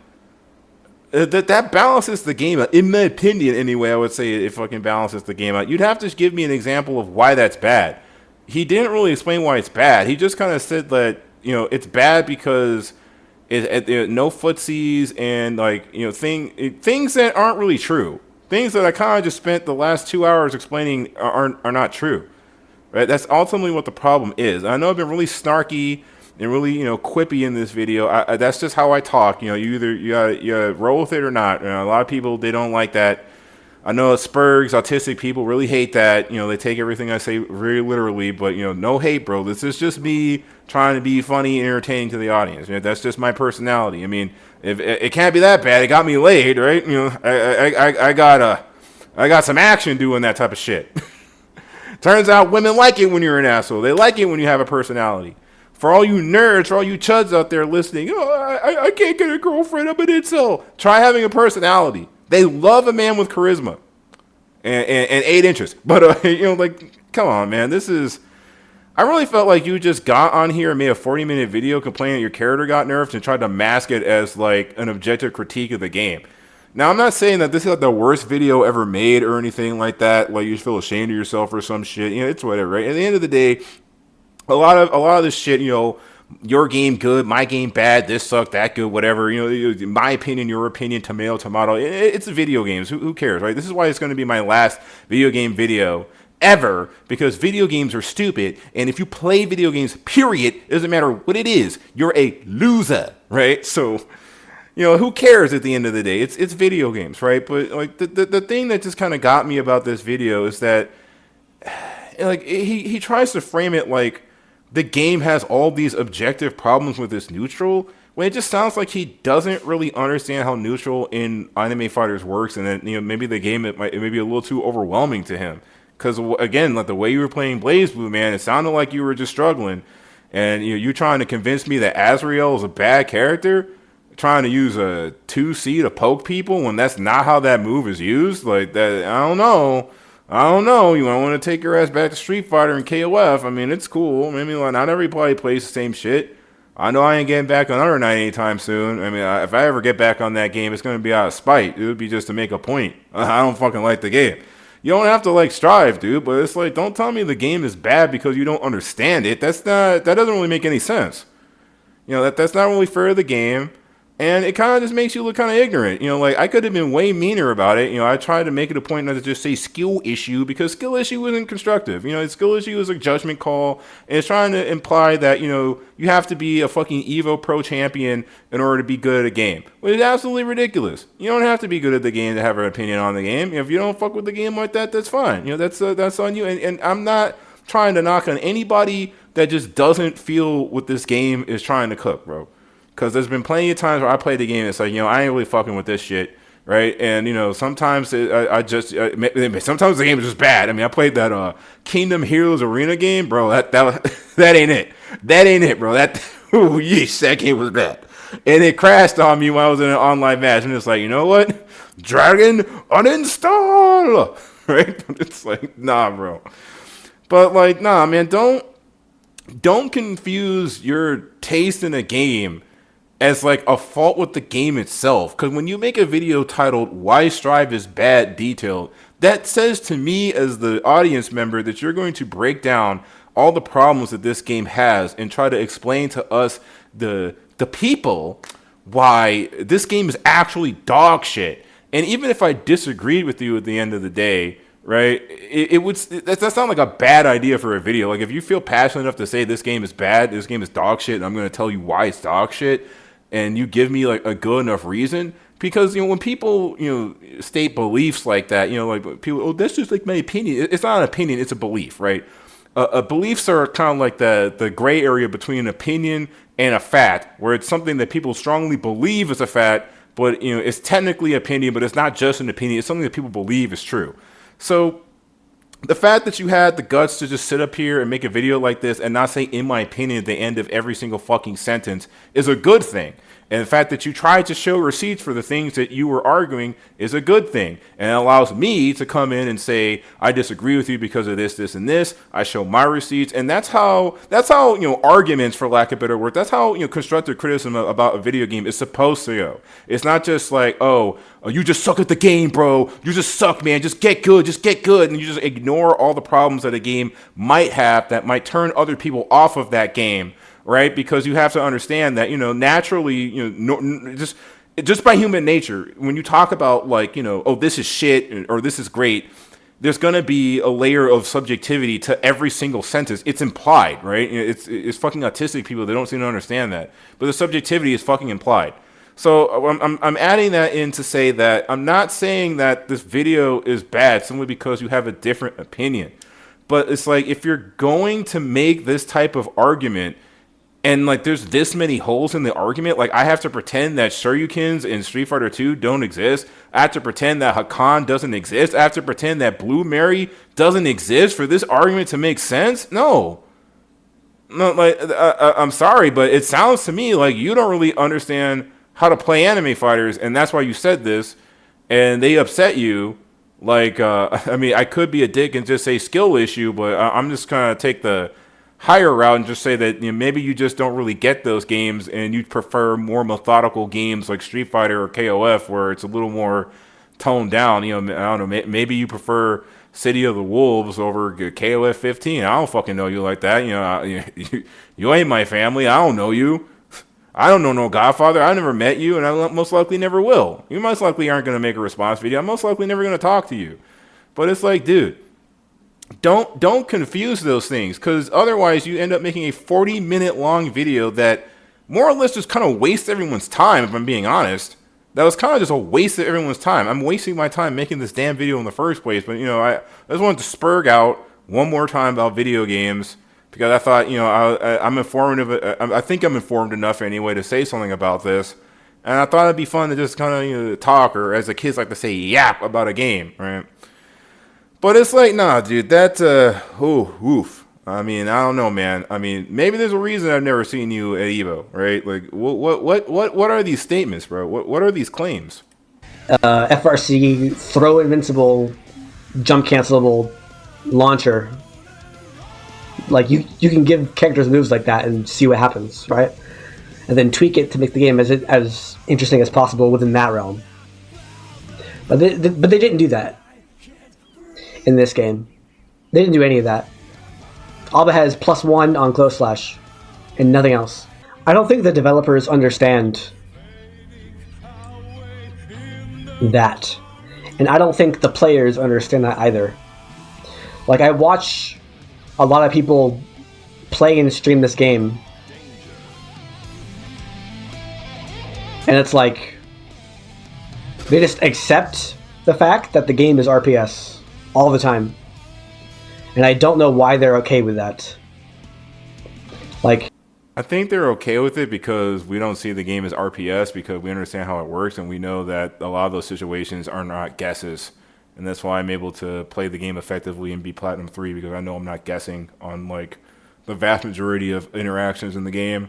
I think that's why we're doing it. I mean, does ABBA really need to have a million different moves that are plus 9,000 on block when every character can be plus whatever the fuck they want to be as long as they have 50 meter and a dream? Like, holy shit. When I saw that red Roman cancel had a hitbox on it and it makes you plus 1,000, it was just like, oh, okay, well, I guess I can just be plus whenever I want to be. I don't think she needs it. I don't think your character needs it. I don't think our character, our baby girl, needs 1,000 different plus frames. I make it work. I make it work without having a million different plus frames. The only thing that I lost that was plus was fucking key stab. That's it. That's the only move that I had that was plus that I actually like spammed at people in the corner to create pressure. You don't really need it. I usually when I try to apply pressure, I usually just use close slash. I mean, it's easy to do when you can transform and be like the second fastest character in the game. So. Fighting games can be so much more than just A beats B, B beats C, C beats A. Like, if you have one option, wow. If you have option A, which beats half of the attacks the opponent can use, and you have option B, which beats the other half of moves the opponent can use, then why would you ever use anything that's not A or B? Speed, distance, risk, reward, multiple different reasons that, I'd have to take another 2 hours to explain if I were going into character specifics, but I'll just say this, right? Let's say you're Abba, right? A character whose entire toolkit is based around crushing moves, by the way, and you want to try to avoid a move crush from the opponent. A move like that down heavy slash could work, right? Because it covers mid and low, where she does the key spin, right? Big damage, big hitbox. But this move doesn't have a lot of forward momentum. So oftentimes when you look at a character's toolkit, you have to choose between range at the risk of the move getting crushed or, have a shorter move that covers more of your character's body, right? And, there's some exceptions and there's certain, other types of moves. But generally speaking, if a move has a lot of horizontal reach, it tends not to have a lot of vertical reach. It tends to be susceptible to crushing. And if a move has a lot of vertical reach, like, say, Abba down slash, like she flips the key up and, the key, like, smacks you in the head. A really good anti-air, by the way. That move, you can't crush that move by just ducking it or whatever, right? But it's a move that you basically have to be right next to her in order for it to hit. That's typically how the balancing works. So to say that, why would I ever use any other move? I mean, you're not going to always be the exact same distance from the opponent where that move is always going to be effective. And if they know a certain move is going to come at them at a certain time, I mean, come on, raw DP, BRC, gold burst, just block it. Multiple other options, that's why it's like you have to like chicken block and stuff in this game. Like that is the neutral. That is how the neutral works in the game. It's not just RPS. I don't understand.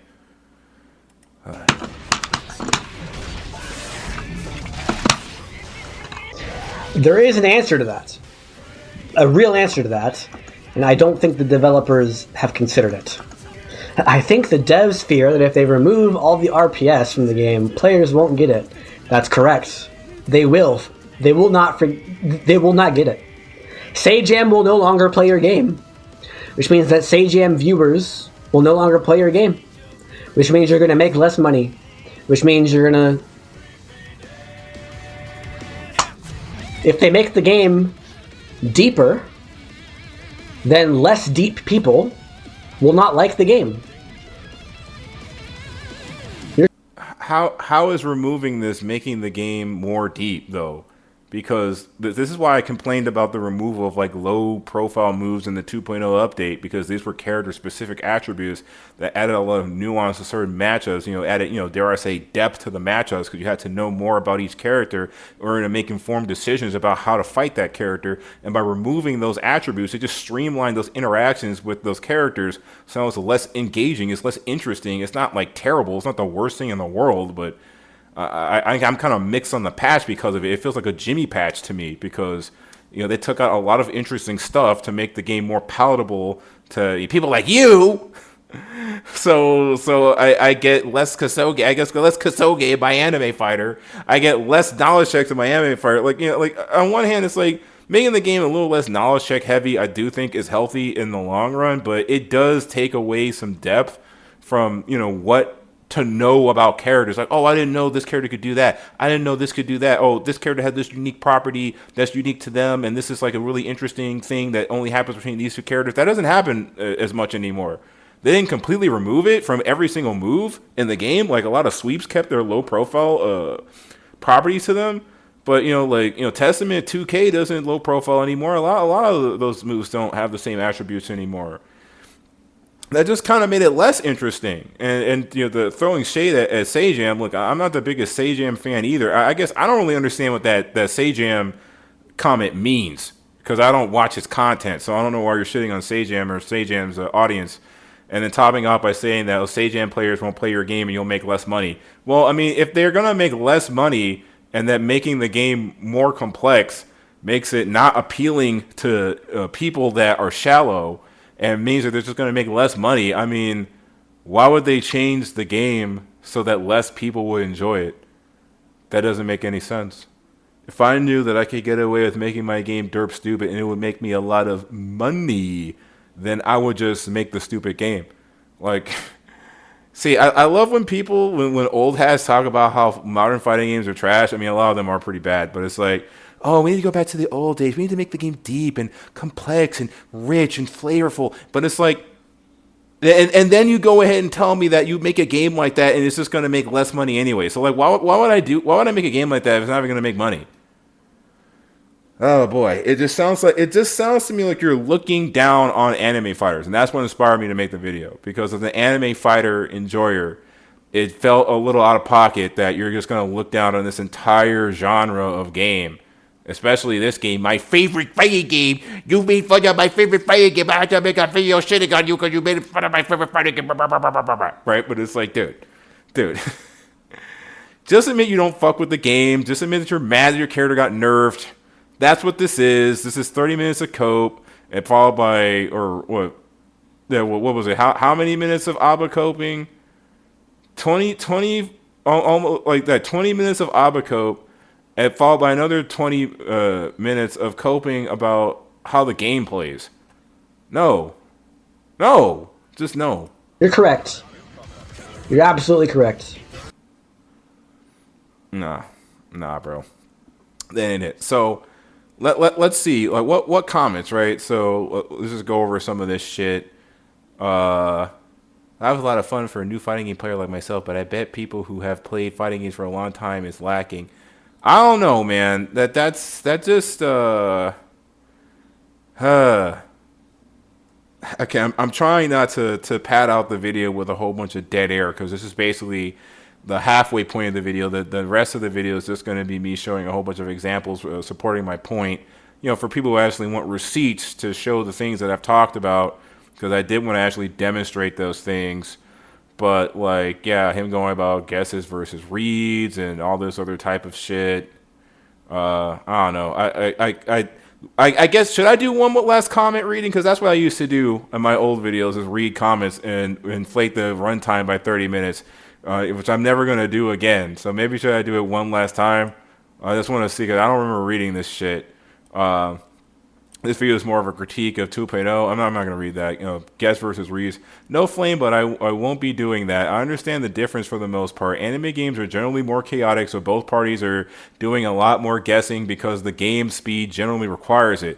That is kind of true. I mean, reads, right? Reads require more context than just the game you're playing.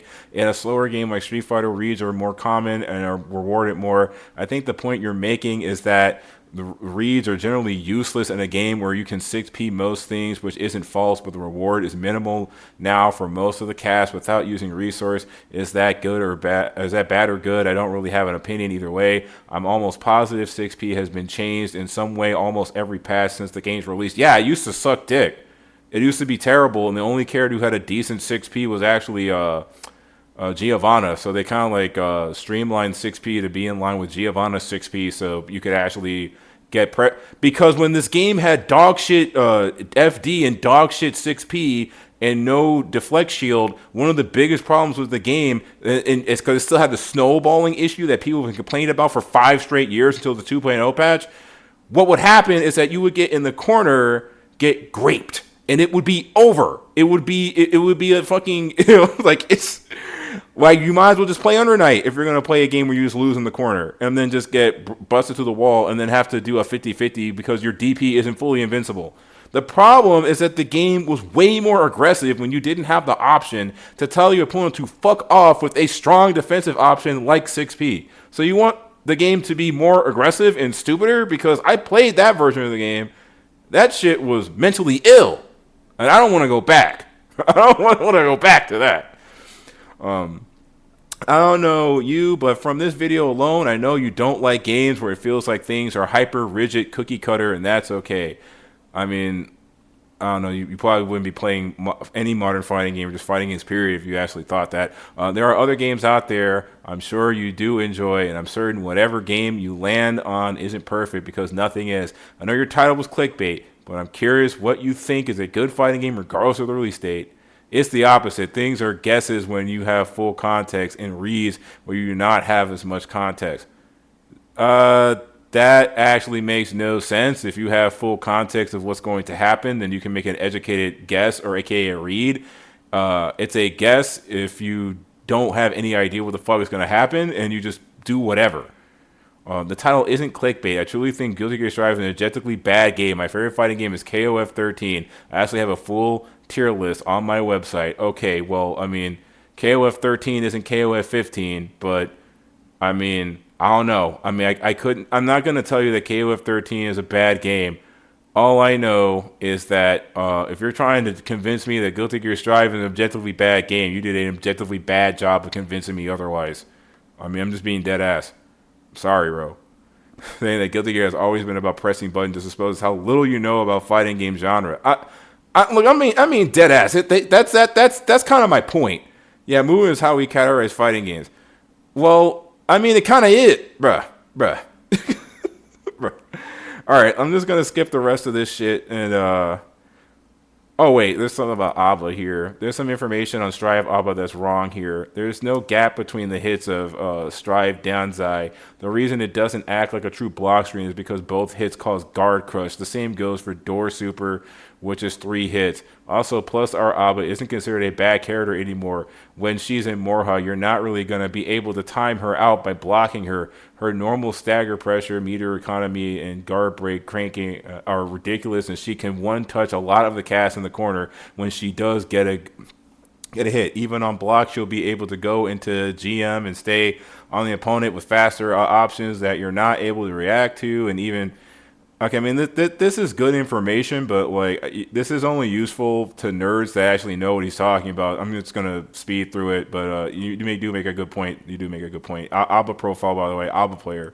ABBA sisters, rise up, my sisterhood, rise up, my sisters.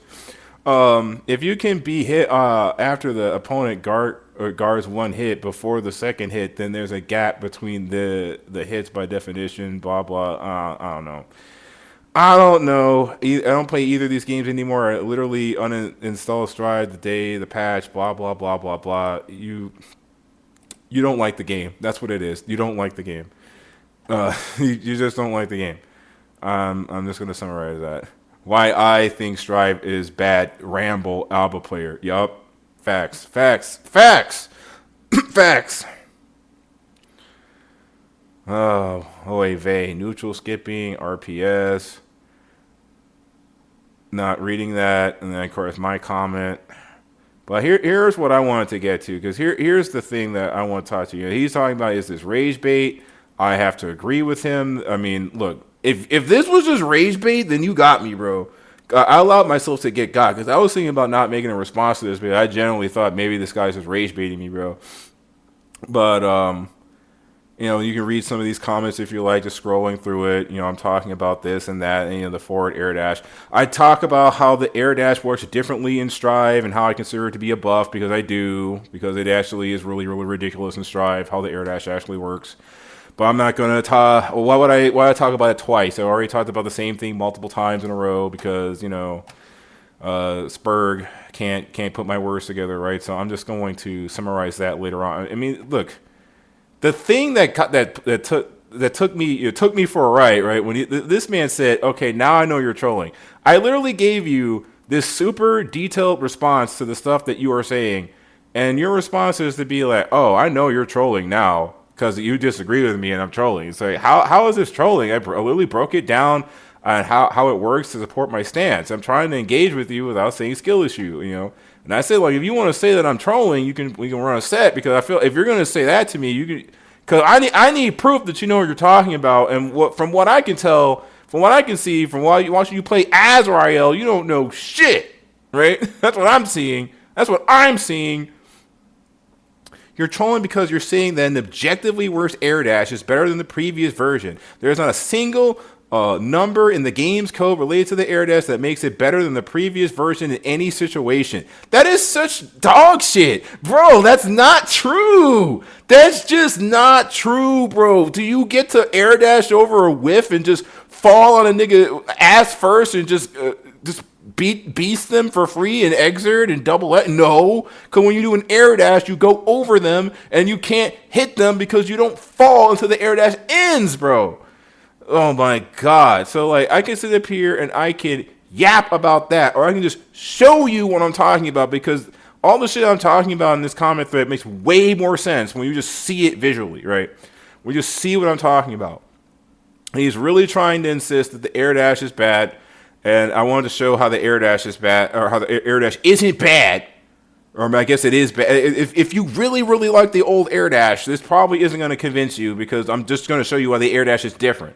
But I am standing my ground, and that air dash being different is not the same as it being bad. I'm going to die on that hill. You can eat shit. Okay. Oh, boy. Look, every time I think my personality is spurgy and unattractive, I just remember I'm one of the few chuds on this planet that actually has a girlfriend. So I get reminded that I'm not that unlikable. I got a girl telling me she loves me every night. I'm not trying to rub it in. It's just I think it's funny, because a lot of people say they fucking hate me. Oh, gee, I wonder why. Why do they hate this guy? You wonder why. But I just want to respond to a couple of these comments here. What you described with air dash and strive hardly applies to neutral, aside from a few characters, though. It's more used on Oki. You can influence your trajectory, but that doesn't change the fact that the obvious startup makes it way easier to react to, and also, since you are standing still in the air during startup, it's easier to interrupt. Additionally, the time you are allowed to press your air button is also way later into the air dash in strive. No, it's actually at the beginning. That's kind of why I said it. I mean, I'm going to demonstrate that, but furthermore, they don't even go that far, especially the airback dashes. Even screen space in Strive has been drastically reduced to accommodate for that, so I can't in good faith believe people are saying that the movement in Strive is not worse than the previous titles. This shouldn't even be a debate. Well, that's the thing. I'm not going to respond to this with a text because it's 2 weeks old, and I've lost interest in this debate. But the part of my response to that, right, my verbal response to that is, yes, the screen size is smaller. Yes, the air dash goes a shorter distance. But I don't think, like, you shouldn't just say, oh, the air dash is better or worse based simply on how much distance there is. It's not really about distance, right? Distance isn't the problem. It's, what does this allow me to do? So, like, since your back dash in particular in Strive is so short and it's so quick, what happens a lot of the time is that you can jump in the air, then backdash, and then immediately, do that into an attack as your character falls back to the ground and punish it with an attack. If this was double X or Xrd, you would do a backdash and your character would just go all the way into the back. Like, you wouldn't be able to, like, jump and punish it. There is a lot of emphasis on jump punishing in Strive, where you jump over attack, you dodge the move, by jumping it, and then you do like an air dash or either a back dash or a forward dash to then go in and apply pressure after jumping over a move. So that's what I mean when I say that whiff punishing is more of a thing in Strive, especially with the smaller screen space. So you're usually closer to the opponent, which is how this, you actually have enough distance to reach them.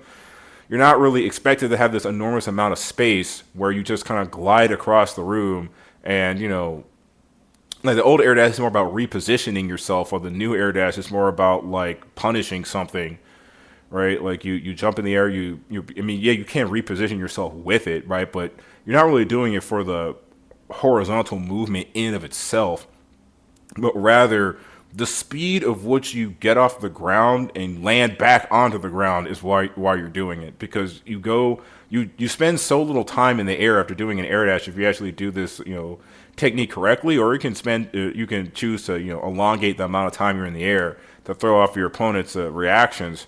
It can create a lot of crazy oki, it can create a lot of ambiguous mix. Yeah, the glyph animation makes it reactable, but my argument is that if it works the exact same way as it did now without the startup, it would be basically unreactable. So I would actually say that that's kind of OP if you took it away. And I think the reason why it's there is for balancing. That's my theory, right? My game theory as to why that's there. I disagree with this. Backdash has significantly stronger and older Guilty Gear games. The characters often have particularly low-profile moves for defense. Characters with reversals have DP, RC, plus are specifically a slashback, which basically makes everything punishable. I mean, I couldn't really say because I didn't really play plus R like that. I'm not really going to challenge that. All I know is that you used to be able to backdash, RC, cancel, and strive, and now you can't do that anymore, so the backdash isn't as powerful as far as like backdash RC overhead or backdash forward drift RC to like punish things after doing a backdash to avoid it with the invincibility frames. So they did kind of make it weaker in the current patch, but I wouldn't say the backdash is bad, unless you're talking about the backwards air dash, in which case there's just not a lot of that really is mainly for whiff punishing. Like you're not like backdashing to create a lot of distance between you and the opponent because they don't want you like just backdashing away from people to create distance. You create distance through like deflect shield or FD because it's a different type of game with a different type of neutral to it. A lot of the characters have different moves and slightly different gameplay styles than they did back when they were in plus R and Exerd. But I mean that's a fair critique though. I would say that. Well, I disagree with the statement. I think that the basis for that statement is not like incorrect. It's not like he says something that's like absolutely out of pocket. And then honestly, 6P recovery isn't much longer than Strive, 1 to 5 frames, but they start up on 6P. And the amount of screen they take up alters the gameplay significantly. Strive air actions are an RPS option around ground options for the most part, whereas their air in the old Guilty Gear is partially that, but also an RPS tree in and of itself. I'm confused to what this means. Side notes, the end conclusion of their air being an RPS tree is melty blood ashes again, which is why it's often considered to have some of not the strongest air movement in fighting games. I don't know what he means by RPS tree. Maybe I'm getting a little dyslexic, but I mean, melty blood ashes again does have good movement. I do like Actress again. That's all I have to say on the matter. That's my. I guess I used my old catchphrase twice now. That's all I have to say on the matter. I like Actress again. Maybe not my favorite game ever, but I do like Actress again. It's a good game. But yeah. All the rest of this is people calling you out for not being able to react to like a 28 frame move and shit. I'm not reading all that shit. So in conclusion, this is a 40 minute and a half video where you try to convince us that the game is bad because you don't understand neutral in fighting games that are a little bit more complex than Street Fighter or KOF 13. I don't know. I'm not saying KOF 13 is bad, okay? I'm pretty sure KOF 13 is decent. I would have to play it to understand it. I like KOF 15, so I might actually like 14 and 13 if I played those games, right? It seems fine. I like the fact that it actually had like decently hard combos and inputs and stuff like that. All I'm trying to say here is let's not conflate, this game isn't like my favorite fighting game, which I probably don't have as deep of an understanding as I'm pretending to, if this is anything to go by. I mean, is Blue Mary not in 13? Maybe Blue Mary isn't in 13. I'm not going to look it up. Maybe she's not in the game, and that's why he's not complaining about it. But like, holy shit, dude. That is a lot of misinformation. That is a lot of logical leaping. That is a lot of pseudo-intellectual babble to say. I mean, I've really tried not to say skill issue. I'm really trying not to say skill issue, but like, how am I meant to interpret this? Am I meant to interpret this as someone who actually plays the game? So for anyone who's still not convinced after, how long is this? What, 2 hours? What's the recording? Oh, wow, it actually is 2 hours. I thought I was joking. Look, he made a 40-minute long video, but at least he didn't make a 3-hour long video in response to it like a jackass. But it's like, look, man, you wanted an in-depth response to something, you got it, right? I told you this would be my last video game video of all time, right? So, I mean, you got it. All right. Enough preamble, enough blathering. So I'm just gonna staple all these clips together. Has additional commentary from yours truly going over why all your favorite fighting games are also shit. They also have the same exact fucking neutral skipping garbage in them. They all have it. I mean, are they all bad? Like, it's you get the idea. You get it. I mean, the only other thing I could possibly do differently is maybe add like a Street Fighter clip in there to prove that it's in Street Fighter 4 as well. But I mean, look, if you played the games, you know it's in there. Assuming you actually play fighting games. All right. Fucking an hour and 50 minutes. That is enough. That is the end of the first half. Now is the second half. All right, so I'm at the KOF example of the video where I demonstrate that a lot of the stuff that you're complaining about in Strive is even in games like KOF, because it's in pretty much any fighting game, which is why it doesn't make sense that you are complaining about it. But, you know, I mean, I could either be a dick and say skill issue and not engage with anything you have to say in good faith, or I could actually try to engage with what you're saying, and if you continue to not try to engage with anything that I'm saying about what you're saying in good faith, then, you know, like, am I really trolling, or are you just rage baiting me at that point? Because I'm literally taking time out of my busy day, out of my busy schedule of working 60 hours a week to deconstruct your argument when I could just say you're bad at the game, right? This is my style of video presentation, right? Just roll with me here. Oh my god, he just sounds like he's angry all the time. I can't help it, okay? I'm a Capricorn. I'm always going to sound like I'm angry. But so about pokes, right? Oh, if I'm within range of a move, right? I can walk forward or walk back, and it's called whiff punishing. Or, you know, it's also called, you know, back before everything became standardized, cough, cough, Street Fighter 6, cough, cough. You could do moves like this, and the opponent actually could just duck underneath it. I think he moves forward. Does he move forward slightly during this? It looks like it, but probably not. But like, yeah, because she ducks it, crouching, but when she stands, it hits her. So if I'm within the range of a move like this, one of the solutions to not get hit by this poke would be to just do a crouching attack, because it would crush it. Alright, that's just one example.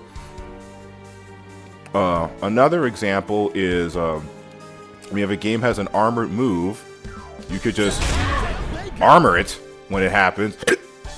Excuse me if I can have hiccups. To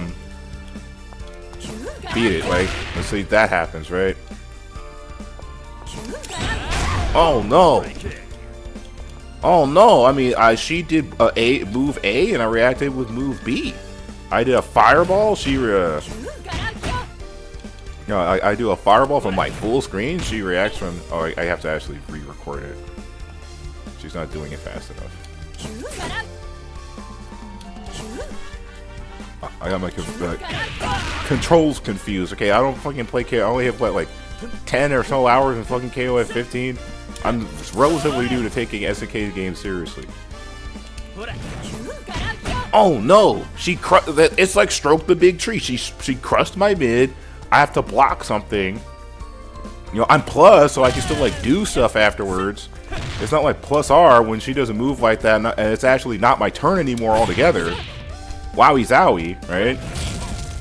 But like, yeah, that just happens. I don't really know how else to explain it. Like, I'm really trying not to be a dick and just say skill issue, but it's like, why would you complain about this? Especially in Strive, where it's like, they can do a move like that, and they don't even have to, you know, dedicate energy to it. They don't have to commit to it. If they have 50% meter, they can cancel moves on whiff all the time. So, like in a game like KOF, like I say, I do the fireball, Yeah, and she reads it, right? Like, I don't have enough time to even block it. Oh, no. I mean, so, is that not just a whiff punish? Does that not count? Or is that just neutral skipping? That doesn't make any sense. No, maybe I'm misinterpreting your argument, but I looked at your example, I watched the video, I got all the way to the end when you talked about, soul far slash and whatnot, and how, if they do this move, I beat this move, and that's the extent of the depth of this game.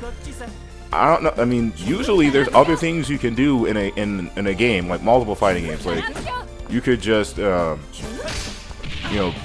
you know they're gonna do a move that crushes mids, they're gonna go for a mid crush. You could make a read and go for a move that can't be just ducked under, like a crouching attack, or a move that hits all parts of the body at once. There's moves like that in Strive where it's like this big unga bunga type of move where it like hits all around the character. There's moves like that in the game, right?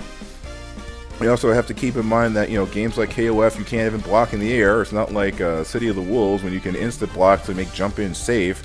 In this game you actually get anti-aired like you would in a normal game, which I actually think that's kind of a problem with City of the Wolves. It makes jump ins kind of like they're not very intelligent. Like, oh, as long as I can instant block what the opponent does next, I can jump in for free. It's a little weird. I mean, that game has characters like Hotaru in it. I don't know what to make it. I'm trying not to make this too a fucking KOF City of the Wolves rant video, but the point I'm trying to make here, right, is that you're complaining about things that are in multiple games and trying to make it sound like it's exclusively a Strive issue, and you're not even considering like the type of normals that are even in the game. I mean, you've got characters like Ramlethal in that game.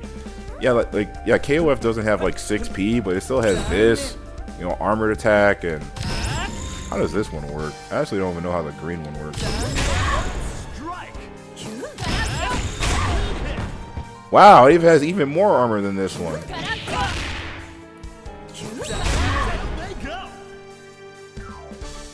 What's the difference? What's the difference between these two? Oh, I think it's just cheaper, but you can't combo off of it. Yeah, this one costs a full meter. That's what it is. Yeah, that's just for defense. Yeah, so you can do stuff like that too. So I don't know. Like, I'm not saying like, oh, KOF is just as bad as Strive. That's not what I'm saying. What I'm saying is that that's not really a flaw with the game. That doesn't make any sense. I'm sorry, sir, but like what you're saying, you might have to make a new video explaining it to me. You said you had a footsies video. I guess I can watch that one. But what you're saying actually makes no sense.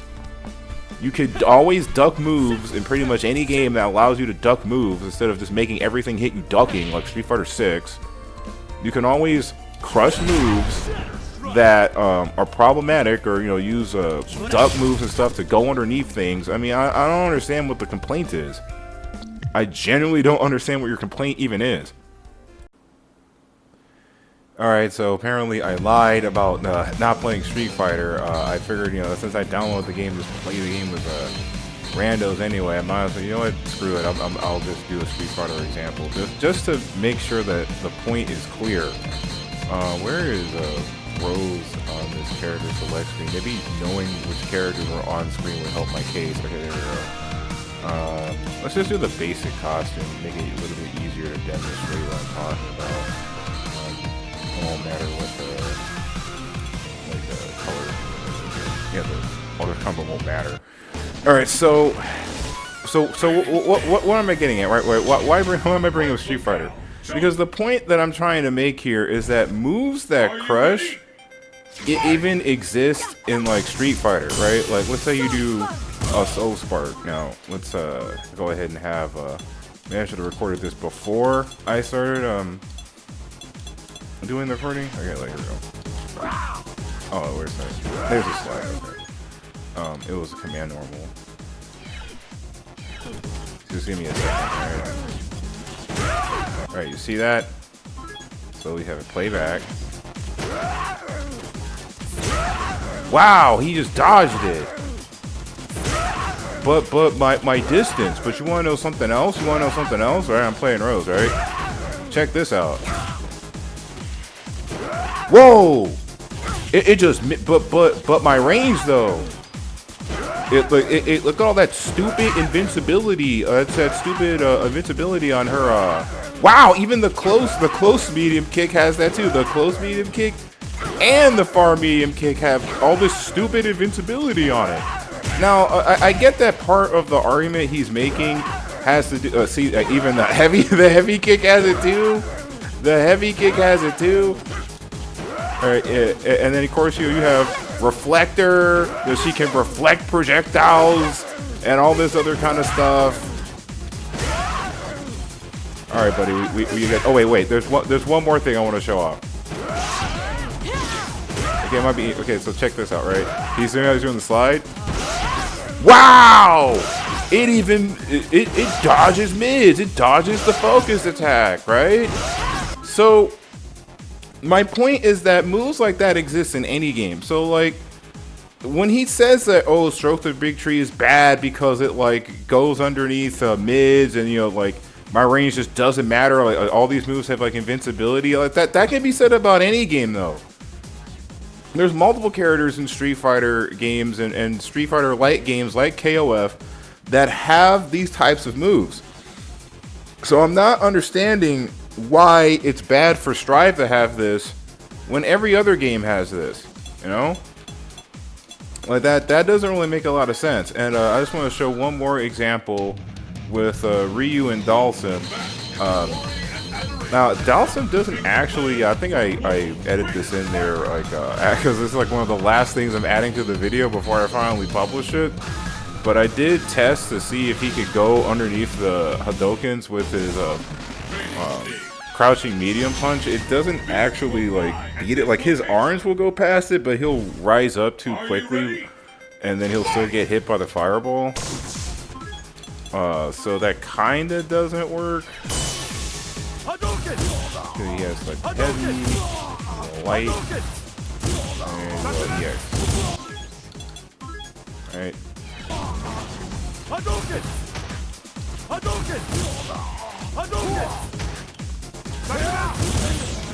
Yeah, I can't get out of that.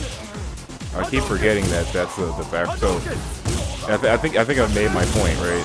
But like, you know, his arms still go underneath it, right? So he can still do this. Right, you can still trade with it, but he can also just slide underneath it. That's also an option. It's just slide underneath it. Does it beat mids? Well, yes, it does beat mids.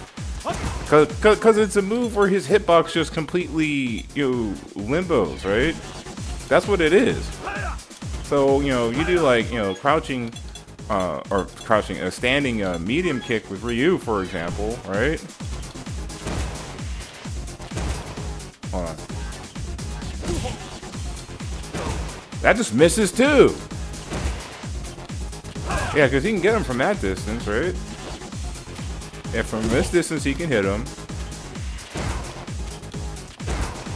Trying to see if I can get it right when it comes out. Yeah, see, it came out, missed. Yeah, you get the idea, right? And last thing I'll show, right?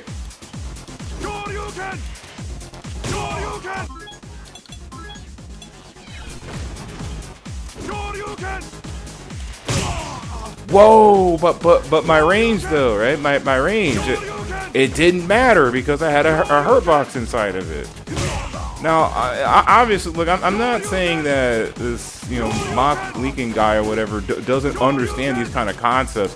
That's part of what gets me about the video, dude. It's just like he's talking as if it's like, you know, this is like this far-fetched concept, this far-fetched concept that like anime fighters just could not understand.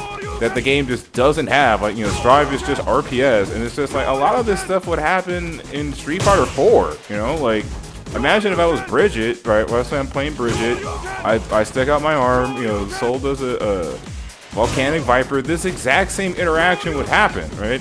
The difference that needs to be understood between like a game like Strive and a game like Street Fighter is that, you know, even with a character like Dalsim, his, you know, his hurt box is inside of his limbs. You compare that to Guilty Gear and a lot of other anime fighters where there is no hurt box inside the freaking attack, right? You know, I don't know why I'm censoring myself. I'm trying to keep it professional. But it's like, dude, look, I don't fuck with Under Night. It's bad. It's a bad game. But look, dude, I don't know what to tell you, because moves in that game are so enormous. There's so many attacks in that game that do not have hurt boxes inside of them. Some games are just designed differently, right? So, like, if you're going to tell me that the game is bad because it has something that every other fighting game has, you need to make it a point to try to, like, contextualize and explain to me what's bad about Strive in particular when it comes to move crushing, right? What I'm hearing, my best possible interpretation of what he's complaining about, right, the most good faith interpretation, is that he's trying to say that there's too many moves that crush other moves that make your range in neutral irrelevant, right? Where it's like, I can just poke you out of stuff. But like I explained in the video, you can just use different type of attacks. Like, if you think you're gonna get swept on, go for a low. Like, do something that isn't susceptible to being crushed all the time. Like, if, like, let's say if we were to, let's just have him stop moving for a second, right? Just so I can try to make it a point, right? Let's say, you know, I'm in this situation and, you know, Blanca's next to me or whatever, and, you know, I don't want him to hit me with the slide.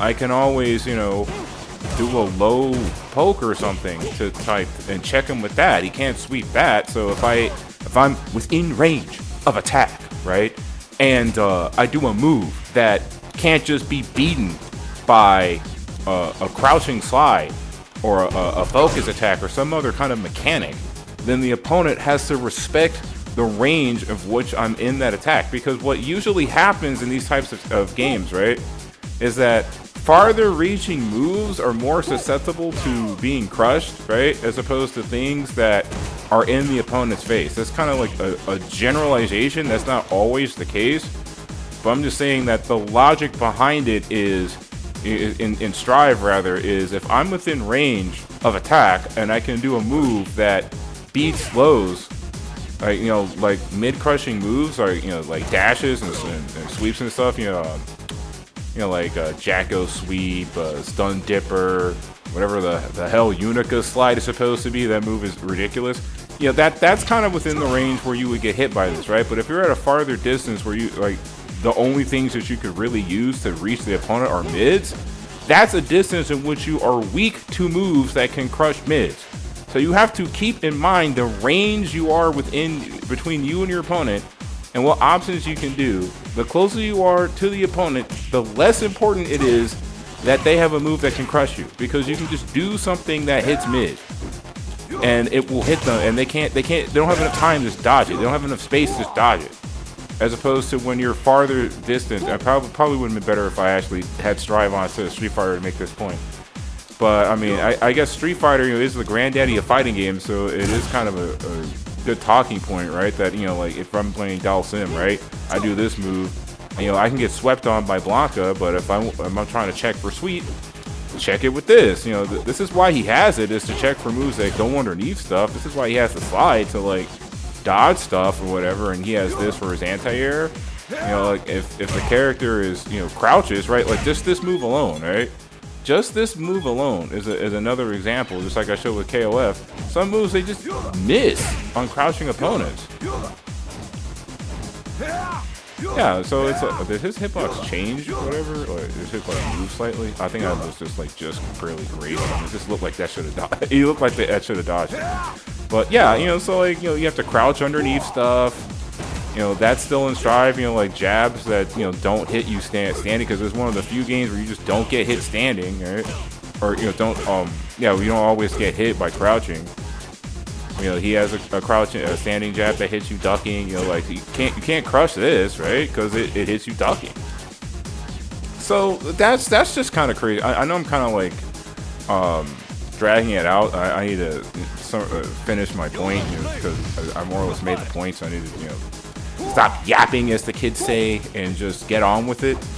But my point is that that's a really insane complaint to have when, like, multiple other games have it, and especially, like, when you introduce all these other mechanics, like I said, like the focus attack, like armor, and all these other universal mechanics.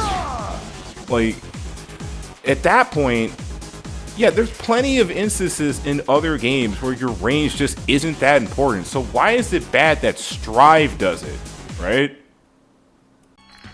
Alright, so because the recording function in this game is so jank, I can't figure out how to record the dummy to do stuff to save my life. So I figured, well, Abba's in this game because I want to address the Abba situation too. The Abba situation is crazy. And as an Abba player myself, I feel like I'm qualified to talk about this to some extent. You know, what are my thoughts on the fucking Abba changes? So first things first, right? I'm not really going to go too much into like character balance because I don't really have too strong opinions on the character balance for Strive other than yeah, Abba struggles now, and I hate it because I mean, yeah, of course I'm going to complain that my favorite character got nerfed and now I have to actually try. Oh no, I have to try hard. Oh no, but and then I don't know, like a lot of the frame data and stuff and plus our by heart. You know, surprise, surprise, the Strive player doesn't know every single thing about plus R by heart. But I just want to address like a couple of statements about like, oh, the air dash in Strive is bad. Like, cause so moves exist in a different context in that game, or just as just any game period. But like Strive in particular, it's like you have to keep in mind stuff like, okay, like her far slash or far heavy slash or whatever. You know, like far heavy slash. There's only one heavy slash in the game, but like this is already kind of big. Dare I say it's bigger in Strive? It just kind of feels like a bigger move. I think it is. I can just look past the footage I'm going to record for the video, and it'll probably be bigger. But like, holy shit! Right, you have this move here. So my point being is that, well, how do you counter that? How do you counter such enormous pokes? Maybe 6P'ing it. Maybe the reason why they standardized 6P is so you can't just run up and do insane normals like that for free. But what about the movement? It has stronger movement, right? So this is stronger movement to you. This is stronger movement to you. This air dash. And I'm not saying the air dash is bad, but like when I keep saying that the air dash is different, you keep saying, oh, it's slower. So I do this move, right? Why is it that my character like stays in the air when I do an attack? Oh, I'm fucking up my instant air dash. I don't know. I don't sink to the ground when I do an air dash. My character stays in the air. Well, what about if I transform? Now I have crazy air dash.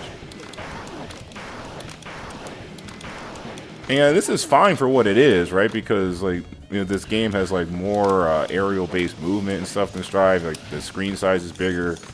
I want to say like they should be like a farther distance away from each other. I'd have to like double check. But like there's more emphasis on being in the air, right? You have like, you know, the whole faultless defense thing. You know, that's the only way you can block in the air is faultless defense. But this is what I'm talking about, right? Let's say I do an air dash. Okay, I just inputted faultless defense, right? Let me try to get this distance. I get an attack. So first off, I can't immediately block out of this. I have to like finish my air dash, and then I can start blocking, right? I want you to keep that in mind when I start talking about Strive, because you'll notice that this limitation isn't in Strive, where I have to like wait for the air dash to end before I can block. Let's see if it's even for the big one, the enhanced one. Yeah, I have to wait for it to end. Because if I input it any other time, I'll get an attack instead. Because you notice how like when she's doing the faultless defense, she's like already falling? That's because the air dash has ended. So when the air dash ends, I get vertical momentum downwards so I can fall towards the opponent. Otherwise, I do an attack, and then my character stays in the air. Whoa, what the hell is that? Oh, I forgot she had this move. I don't know what this is for. I mean, it looks neat, I guess. But, so I'm just trying to demonstrate here, like, the difference between the air dashes. That shouldn't take 5 minutes, but I just wanted to have like enough footage to like demonstrate this consistency, right? Because right after this, I'm gonna switch over to Strive and make a point that, you know, Abba's normals in that game, right, are a lot more insane than this. Even though they're like based off these, that's another thing too. It's like the jump height also seems larger. Like they're like jumping around like where the health bars are. I don't know, man. When you jump and strive, they seem to jump a lot lower to the ground than that. What I'm trying to contextualize here is that maybe the reason the game works the way that it does with the air dash is a balancing thing and not, oh, it's just slower. That's a very reductive way of looking at it. And just a couple more things before I move on to strive. I do want to just point this out. I mean, I guess I should be using regular soul and not order soul, but I was going to use an exert example as well. This is the thing about the air dash, right? This is going back to the air dash. This is a lot easier to demonstrate with a character like Soul, who doesn't have like as unorthodox movement as Abba does. When you do an instant air dash, let's say you just mash A, right, or mash punch. He's still in the air, right? He's dashing, he's punching, and this is fine for how it is. And I'm going to show like how he does this in exert as well, and then I'm going to demonstrate to you in Strive what happens when you do this exact same thing, just instant air dash, mash punch. I want you to pay attention to how Soul moves when you do this simple little input, right?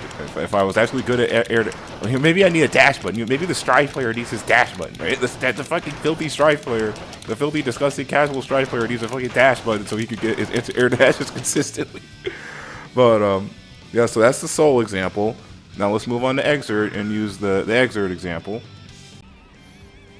And as you can see here, I'm using Rev 1 because I don't have Rev 2, and I don't intend to buy it because I don't intend to play it. Not that it's bad, as I say, I played it on PlayStation 3 back in the day, and I don't really feel compelled to go back to it because I don't know, I don't really fuck with exert like that anymore. Not that exert like sucks, but it's just like, like if I'm not gonna play it, like if I know I'm just gonna play Strive instead, why would I go out of my way to, you know, to buy Rev 2? And I have no one to play it with. You know, I feel like Rev 2 is one of those games you should only play if you're like really, really, really super passionate about it. You have a group of people that play it, and my current group of friends don't really fuck with fighting games. But yeah. So showing the air dash example, right? Wow, it's even crazier in this game. Maybe because I'm playing regular Soul, not Order Soul. I probably should have picked regular Soul, but I just wanted to be Order Soul because he's not in this game. You know, like well, I want to be Order Soul. I can do like, hold on. My instant air dash is bad. 1, 2, 3. 1, 2, 2, 1, 2, 3, 4. 1, 2, 3, 4. 1, 2, 3, 4. I can do like 4 punches before my character starts falling. Interesting. Right? I want you to keep that in mind. Look at that. Hovering in the air. Hovering in the air. He's even heavier than Order Soul. Even heavier. Is even more prominent in this game. And this is irrelevant in games like, you know, Plus R, Rev 2, though, I honestly feel like Plus R might be a little bit faster than this game, or at least it just seemed like you fell to the ground a little bit faster. Again, I messed up by picking Order Soul, but you can test it out yourself. Give you some homework. Actually try to make a cohesive argument. Don't just tell me, by different, you mean it's slower? How are you going to make a 40-minute video and expect me to watch the whole thing, and then I try to engage with it in good faith, and you're just like, giving me like 1-sentence responses, like you're just not taking me seriously. Like at that point, skill issue is like the only response you deserve, sir. But I'm in a good mood today, so I just felt like making a video about fighting games one last time. This is like one of the last video I ever intend to make about video games before I revamp my channel. Not that it matters. Not that it matters. It's just, that's for my viewers when I realize all the video game videos got removed from the channel. Why? It's because I'm not going to be talking about video games anymore. Same thing where you can't FD, you can't block until the air dash ends. Same thing. And this air dash will last a really long time. Interesting. I can't block. I can't block out of it. So my point is that that's different, right?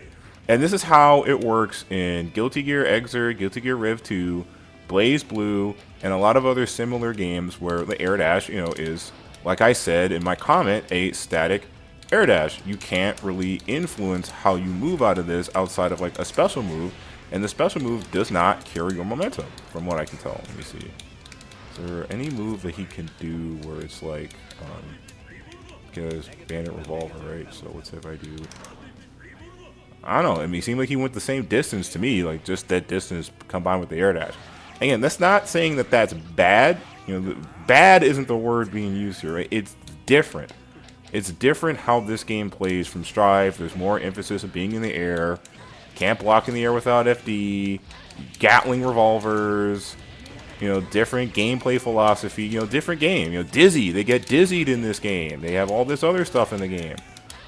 Now, you don't have to, like, Strive or anything, right? But, like, if you're going to have an honest conversation about how Strive plays, I think it's important to not only establish what you value in a fighting game, so make it clear it's like, you know, I don't really like anime fighters, or I like more flexibility in my fighters, or like, you know, like what type of fighting game do you like, but also like, you know, like don't just shit on the game for things that are like personal preferences or things that are not even true, right?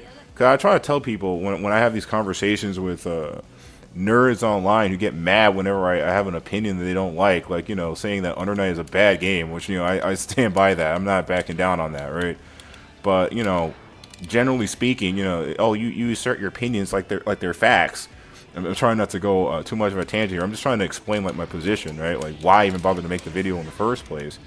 It's like, you know, you saying the game is bad isn't the problem to me, right? The problem is that you sat there for 40 minutes and complained about something that you obviously don't fully understand. And then you want to convince us, the viewer, that, oh no, I'm like, I know what I'm talking about.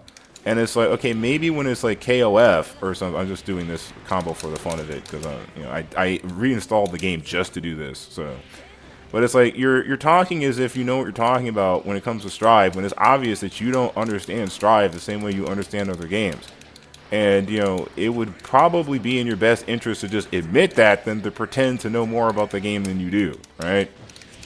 I mean, like, come on. Like, that's just really strange to me that you would insist upon that. Alright, I think that's enough of that.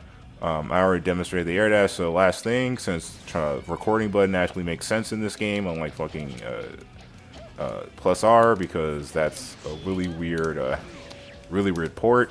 Okay, this is a half circle, right? So let's say she comes at you, stroke the big tree, right? I'm within range of getting hit, and she crushed it. She crushed my move. Oh, I actually can't RC that. What the? Oh, did I just outright avoid it? Okay, wait. Okay, I forgot it's a low. So you can, you know, cover your ass if that happens, or God forbid you use a low poke. God forbid, like, because if you're going against a character that you know has the ability to crush mids, that has the ability to crush your shit if you are just running up to them. Oh yeah, the low crush doesn't start that quick. Actually, it actually takes a while. Yeah, if you know that's gonna happen, maybe instead of complaining about RPS, you can run in and do a move that covers that option, and then like RC it to make it safe or something, so you can continue to pressure the opponent and not just immediately get opened up, right? Like, you don't have to get opened up. Well, why does my controller stop working all of a sudden? Maybe that's a sign to wrap it up, or at least, you know, switch games. But it's like, come on. You know, the move being plus, you block it, she gets to do whatever, but you also have to consider, like, FD. All because the move is, like, +2 doesn't mean that she can immediately do anything, depending on, like, whether or not the opponent, you know, pushed you away when it happened, whether or not the opponent has burst when it happens, whether or not the opponent, you know, just guards it, which changes the frame data. That's another thing, too. The reason why the move is just safe instead of plus is because just guard doesn't change frame data anymore, so instead of just making the move +2 and have it so that the player can't do anything about it, my guess, right, my theory is that they just made it so that the game, how do I unplug and replug my controller? I will fucking fix it. Why would it just stop working? But maybe the reason why they did that is so you don't have to just eat shit. Oh yeah, now it's moving. You don't have to just eat shit whenever you block the move. Now you have to actually, like say, what happens if I FD it? Oh, wow, +2, but look at that distance. Look at that distance, right? And if I instant block, if I'm good at it,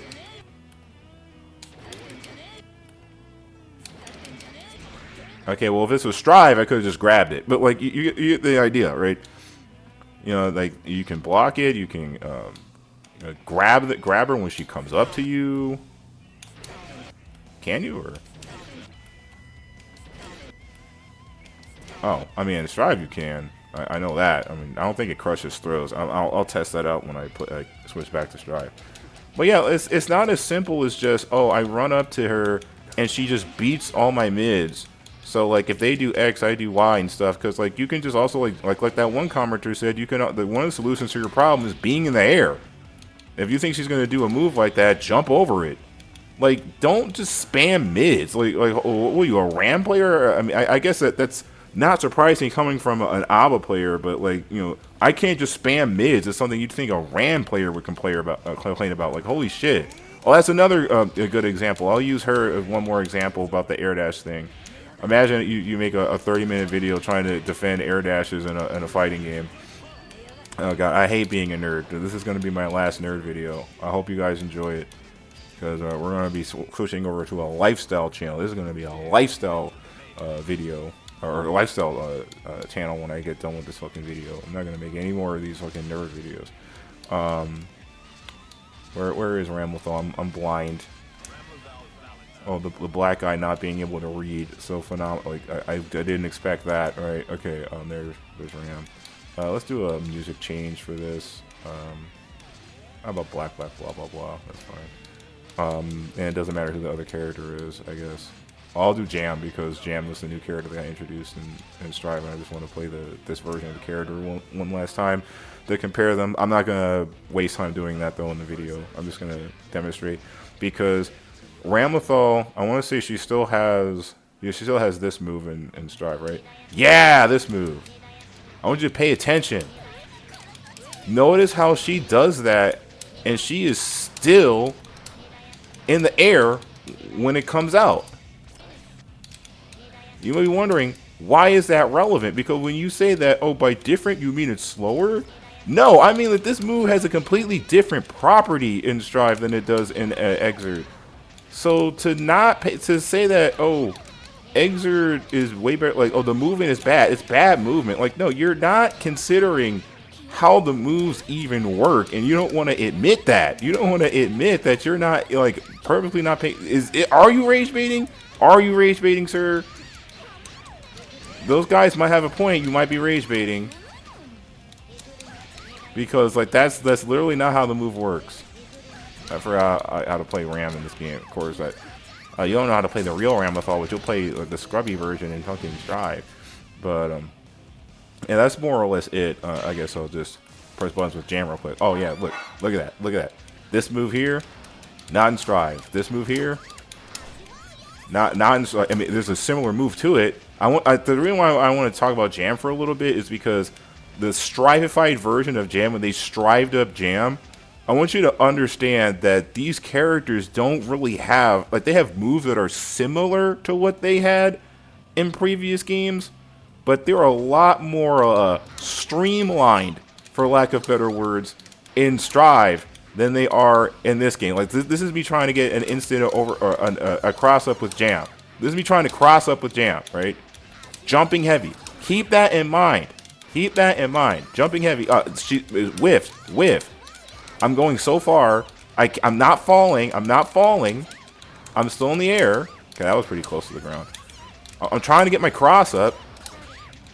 You know, it's just generally harder to cross people up in this game. I don't think it's controversial to say that crossing up in Exert might take a little bit more skill. It's not as babified as that icky, terrible Strive game where you can just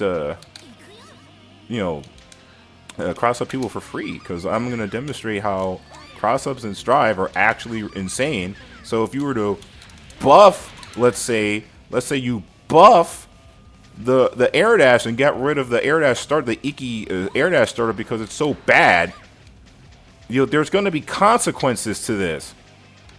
And as I will demonstrate, I just want to see, can I link this? This is my flip kick. I just want to do this for lulz. Okay, whatever. You get the idea. She can't change her moves anymore either. She just has this. And where's my wall stick? I need my my wall balance. I need my wall break. There's no wall break. This move isn't busted. This game is bad because my moves aren't busted. Okay, I'm just trying to be funny. I'm just trying to be cute. This isn't a hate video, okay? This is me actually trying to have a serious conversation and talking about fighting games because I like fighting games, but fighting games definitely don't like me. The community hates me. But yeah, that's what, 13 to 14 minutes to be talking about Exert. Like, let's hit the strive and get the video over with. There's a few more examples before I start going on the strive, but I just wanted to demonstrate how in games like Chaos Code, in games like Chaos Code, like you can, you have air dashes and stuff just like you would in like Blaze 2 or Guilty or stuff like that. But in this game, you can cancel your air dash momentum like as soon as it starts, and your character falls to the ground. Which what I'm going to show is also in Strive. Right? Now, the difference between this game and Strive is you're not going at the opponent with enormous normals like Ramlethal 5S or anything that Abba does in the air when transformed, right? So it kind of exists in a different context. So you can maybe make the argument that, well, I mean, I don't know, this air dash also doesn't really go that far. It's almost like it's a different game, so the air dash is treated differently, right? But like this is what I'm saying, like in Strive, the air dash is more similar to something in a game like this, where you can cancel the move immediately afterwards. So you also have to keep in mind like the speed of the air dash, the distance of the air dash. We're talking about, oh, the air dash is slow. You can't just say it's slow. You have to think about, okay, like why is it designed the way that it is? There's got to be a reason as to why they added that startup. Maybe what I think, in my hypothesis, right, in my opinion, I think what may have happened during development is that they tested the game out before putting that little startup thing in there and came to the conclusion that maybe it was too unreactable. I mean, it's a more grounded game, so they want to try to do something, different. And, Chaos Code is more of a traditional anime fighter in the sense that it has, like, Gatlings and stuff like that. But it's a different game. I don't know what to tell you. It's a different type of game. And the point that I'm trying to get at is that Strive air dashes look more like this than it does like anything that you see in Exit. So it's not just that it's slower. I mean, if that's the case, if it's just slower and these different properties do not matter, then you also have to say that Chaos Code has a shit air dash. Because look how slow that is compared to other games. It's not like he could just instant air. It's not like the way the air dash is designed allows him to do instant overheads or anything that might actually be genuinely difficult to react to. Like you're in a pressure string and then like someone like jump cancels and does that.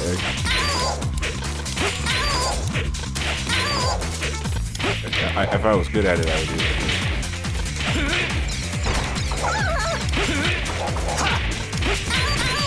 I think you can only cancel the high jump actually. And there's no dash button in this game. But you get the idea. Like, what the...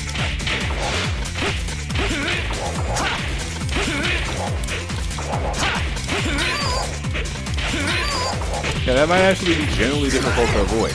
So maybe that's the reason they put Jump Start up. And one more game I'll use as an example is Dragon Ball FighterZ. Doesn't want to work on OBS. I spent the better part of like 4 hours trying to figure out how do I get OBS to record Dragon Ball FighterZ. It's like, oh, I can just use the in-system Xbox app to record it off the PC. Oops. I don't know, man. Like, I'm not gonna go on a rant about how anti-cheat is stupid, because like the anti-cheat in the game, the easy anti-cheat is the only reason why it doesn't. Why would it not show up on OBS? But anyway, Dragon Ball FighterZ, similar situation, right? You do an air dash, character suddenly starts, getting vertical momentum. They start falling onto the opponent. Now, in FighterZ, there is no air dash startup, so it's arguably even faster than Strive. Arguably, it kind of is, right? Because you're just flying at them. I don't think it's really up for debate which game has the faster air dash, but under what context, right? Because like, what the biggest moves in the game come from characters like Majin Buu and like Android 21 and Cooler. Well, let's okay, before I get 21 out here, I just want to talk about something too, as far as like move crushing, right? Like, oh, it'd be way more interesting if there weren't like move crushes and stuff in every single game. I mean, even Dragon Ball FighterZ has move crushing in it. So like, if you have that much of a problem with lows and stuff getting crushed, you might just not like anime fighters, which is again totally fine. You know, that's if you don't like anime fighters and prefer games like KOF and Street Fighter, then sure. But like, you know, say that instead of saying like it's just bad that anime fighters play like anime fighters, because even this game has crushing. Right? Oh, I mean, range of crouching heavy, which, you know, slides all the way across the field because this is Dragon Ball FighterZ. You know, spacing. What's that? Beam attack. Neutral skip, right? Neutral skip thing. It's not like you can't beat these things, of course. You know, the anti-air, the general universal anti-air, the 2As that beats any attempt at you trying to jump in on people. But like, my entire point about like move crushing, right, is that you don't want to get in the habit of just like throwing moves out just because you're in a certain range. When you're playing like an anime fighter, you should try to think about what the opponent wants to do when you're, and what your opponent can do within certain ranges. So like, for instance, if Goku is all the way over here, you know, his Kamehameha can hit you, this teleport thing can hit you, universal teleport move can hit you. So maybe there's a reason to like, maybe, you know, jump around, chicken block, you know, see if I can gauge the opponent's movement before super dashing in or something, and instead of just getting hit by something raw. My point is that like the neutral skips are a part of neutral. Like, I'm not gonna say like neutral skips aren't a thing. I feel like when people say like neutral, like the term neutral skip, you have to in what context, like what does that mean, right? What do you mean by a neutral skip? Because obviously, if I teleport towards you, I'm not just like running at you or, you know, dodging any of your moves or something, right? But this move, if I just do it raw, let's say like Cell does this, if I just do it raw, I can get hit if it gets called out. So you still aren't encouraged to just do it. You're gonna do it in reaction to, like, let's say someone, you know, does a move or whips something, or you're trying to bait something, and then you'll do it, and then you'll hit them. But I mean, Dragon Ball FighterZ, I would say, is generally a much more, way more chaotic game than Strive in terms of just like, you know, getting hit by random stuff. So that's kind of like the nature of the beast. So I can understand if people don't really like the game because of that. I still fuck with fighters, but that is kind of like something where it's like, I like the game, it's a fun game and everything, but you really do have to just accept that sometimes it just gets sold due to like a 50-50, or just like, I mean, I had a match today, I was fighting somebody, you know, he did like his EX move or something, and I just happened to switch out characters, and that just led to a combo, and there was like no way he would have been able to read that I was going to switch characters at that time. Stuff like that happens in Dragon Ball FighterZ all the time. But I'm not making a video defending fighters. I'm making a video defending Strive. So I don't need to explain to you whether or not Dragon Ball FighterZ is a good game or a bad game. All I'm trying to say is that Dragon Ball FighterZ has a very similar dash where the characters just run at you, and like, you know, is this reactable? I don't know.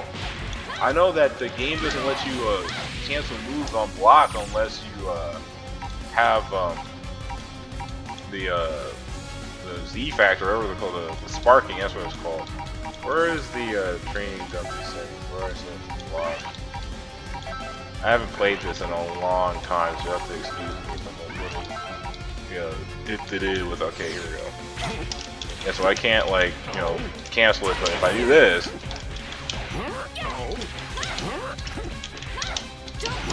so like I'm doing the lows. Gee, I don't know. Is that reactable? No, the reason why I'm bringing that up, right? The reason why I bring up the whole, like, you know, the dash thing, is that you have to consider how big a move is, how fast the moves are in the air, and what defensive options characters have. Because in, you know, Dragon Ball FighterZ, you have, like, you know, Z reflect, you just hold back, press the special button, and they'll reflect anything, like just any move that hits them, right? You know, whether it be high, mid, or low, right? So you got that.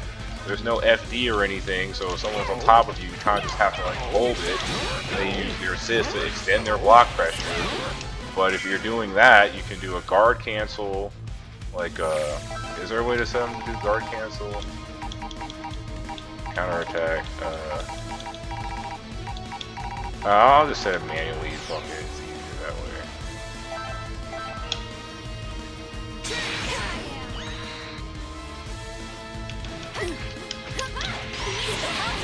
Yeah, you can do that, and that pushes the opponent all the way back. So, but that really depends on the type of game. So what I'm trying to get at here is that we're talking about like, oh, stroke the big tree is this really bad move, it's a really toxic move or whatever. Like what you're complaining about in the video, right? It's like, well, what options does your character have to deal with that move? Because this is a game where you can just layer on this insane offense, but to compensate for that, these moves don't cross up when you let's say you teleport behind the opponent or something. If you send out an assist, while that happens, the assist move doesn't cross up with them and stuff like that. Moves actually do cross up in the air in this game. That cross up very often in this game. And see, that's another thing too. Like most aerials in Dragon, see that was a cross up right there. Most aerials in Dragon Ball FighterZ aren't like these enormous piece of cutter moves. And you do have characters that do have similar types of attacks, right? Like for instance, Android 21, right? Let's say she does this. That's a pretty big move. But notice how even from this distance, like just like a character space in front of Beerus, it still doesn't hit him. I want you to pay attention to that because I'm going to show you something in Strive where it's like from this distance, characters who have really, really big circular moves, when they're this close to you, it usually just hits you. It tends to just hit you, right? So that's another reason to keep in mind. It's like, well, is the air dash starve just objectively bad, or is it a balancing act to stop moves like this from being overpowered in the context of how Strive plays a more grounded game compared to something like Dragon Ball FighterZ, where you're in the air, you have super dash.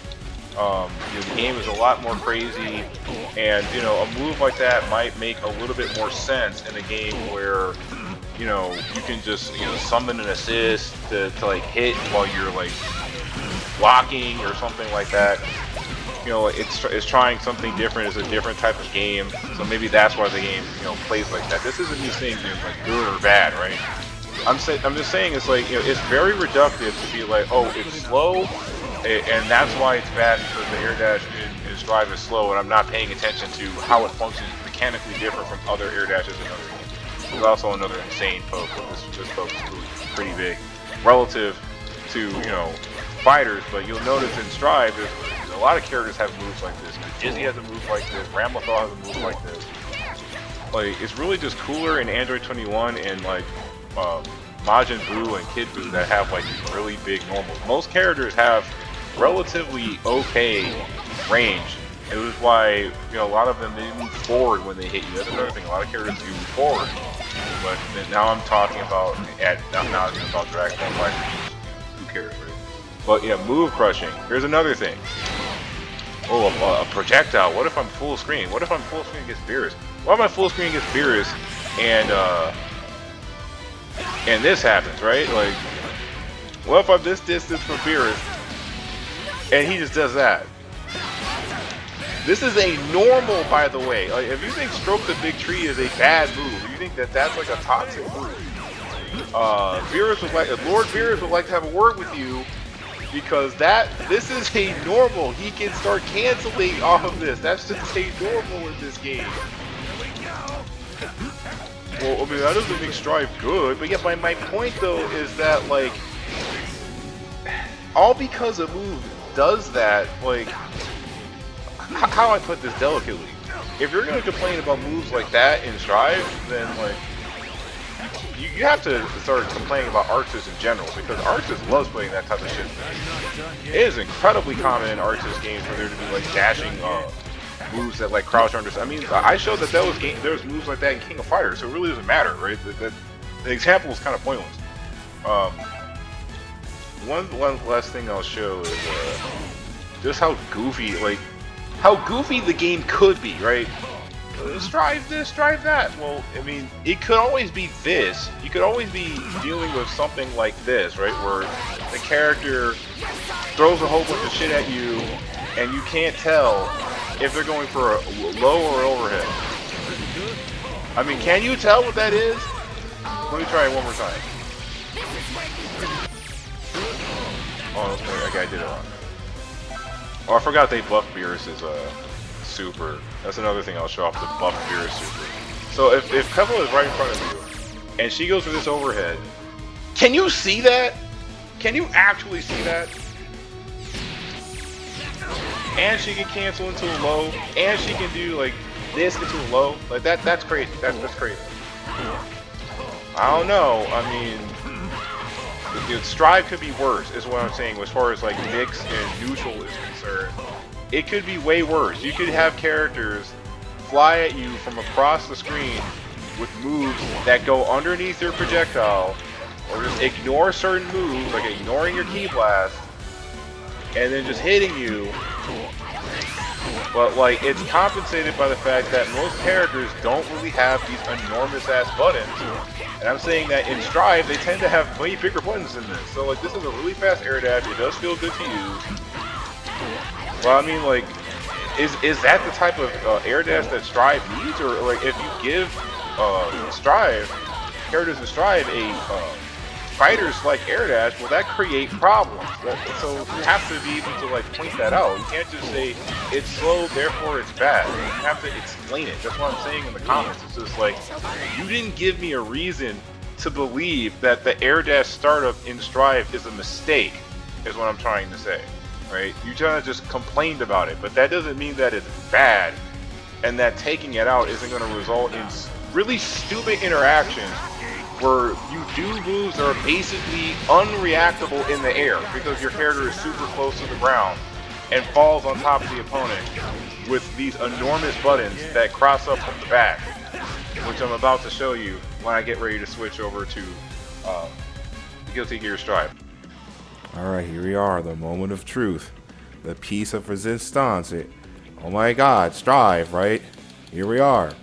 So, movement in Strive is bad, right? The older games had so much better movement options because look at this air dash. It's so slow. Like, I mean, you saw the old air dash. They were zooming across the screen. And now this one, he has to like jump on this little glyph and then dash. And that makes it objectively worse, right? It's the objectively worse movement, and there's nothing in the game's code that makes the movement better. Except what I was telling you about, right? Like, now you can't really like mash in the air in the same, because that's another thing, right? More grounded gameplay. You can't even mash jab. You used to be able to mash jab in the air, but you know they nerfed it since the beta, right? But like, notice how. Oh, you see, like, I'm dashing, and the minute I press dash, the minute he starts dashing, he is already punching. The glyph is still active. You can still see he's already doing his punch, and he's going down. He's going downward. Now you may be thinking, well, I mean, that still looks like shit, right? What's the importance of that? So let's say you do a move like Bandit Bringer, right? Whoa! He just kind of just from over here, he just kind of just does it, right? He kind of just immediately after dashing. You know what else you can do after dashing?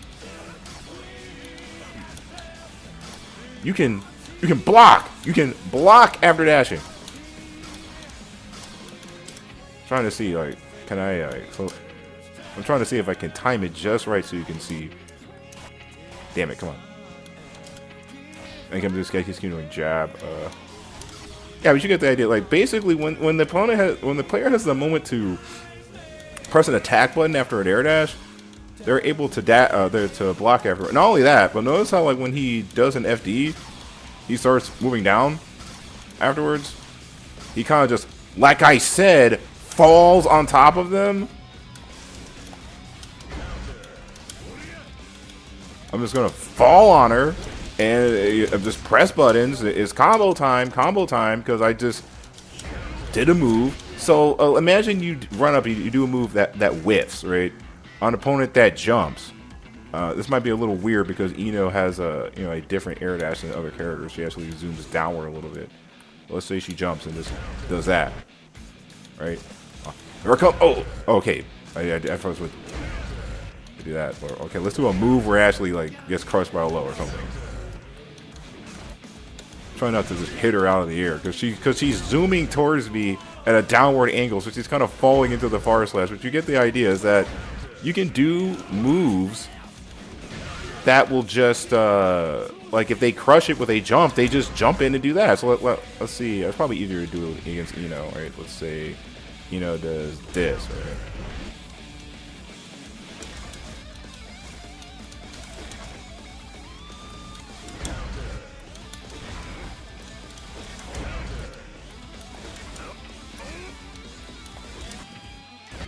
Yeah, you just jump over a move, you just dash in, and you immediately get to hit them. Like, it doesn't work the same way. So by different, you mean slower. I mean, you could say that slower is one of the properties of it, but in the context of Strive, like, you whiff punishing moves and stuff, I mean, is this really slow in the context of this game? He jumps, he dashes, and then immediately after dashing, he does an attack, and the game kind of just throws him at you. Like, if you actually play the game, it feels like you're almost being flung at the opponent like a fucking slingshot. He just flings you at them, right? You're just flung towards them. Even his dust button does that. See that? He just comes down to the ground. He is real close to the ground, very close to the ground. Which means that, for example, cross-ups, right?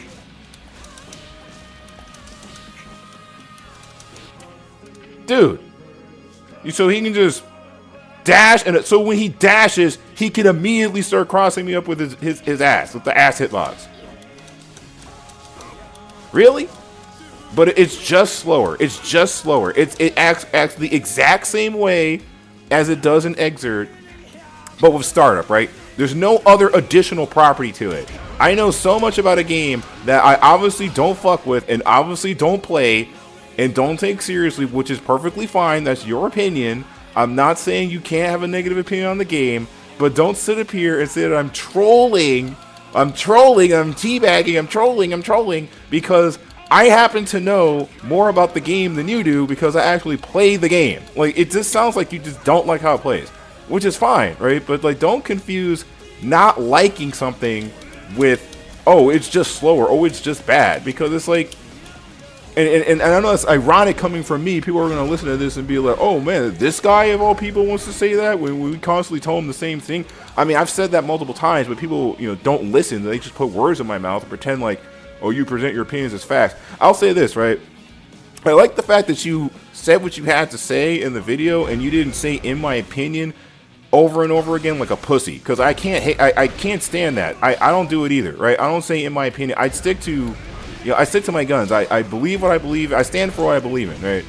So I can appreciate that you didn't just say, oh, in my opinion, and use weasel words. You actually just said what you meant, right? And you said what you believe, regardless of whether or not it was correct. Because that's how like bull sessions are supposed to work. You're supposed to like say something, mean it, and not just say, in my opinion. So if you're like dead wrong about something, you can just say, well, I mean, it's just my opinion, and I don't have to like, back up anything I say with facts, right?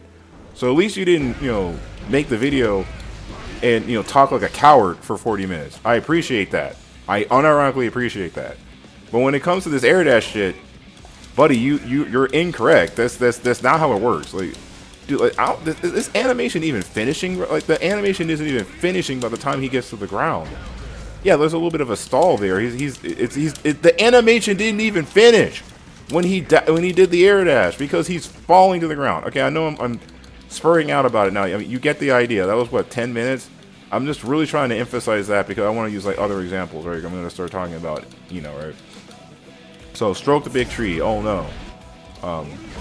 Does it matter which? Oh, I mean, so they both have a similar move. I forgot. They both have a similar move that does that.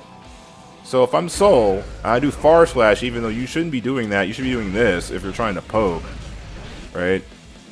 How do I deal with such a toxic move? I'll do the heavy version. That's the version I've been using the whole time. But the closer she is, the scarier it is because she might crush you with the slash version instead of the heavy slash version, right? You do this, it whiffs. Oh well, if I'm within this range, I don't have to like play footsies against this move. That's way more interesting. Well, I can just back away and like space it out instead of like this rock paper scissors RPS, right? Or I can do that, or you can play the game. Or you could try playing the game. You could try playing the game. You could I don't know. You could try playing the game. You could try playing the game. Holy shit, like that's why I'm saying, like, I get what you're trying to say, but like the video is like, it's insanely misinformed from someone who obviously doesn't fuck with the game like that. And again, if you think they're gonna like mid crush, I mean, they're not gonna go for a mid crush on this, right? This doesn't have enough range. But if you do this, right? If you really think they're gonna try to mid crush this, if you have meter, you can react to it. Or you can call it out with a low poke, because why are you trying to just spam mids and be like, well, they should just try to like respect my, I mean, she can always just jump over it too. Another thing she do is jump. Another thing she could do if she thinks you're going to do that is this.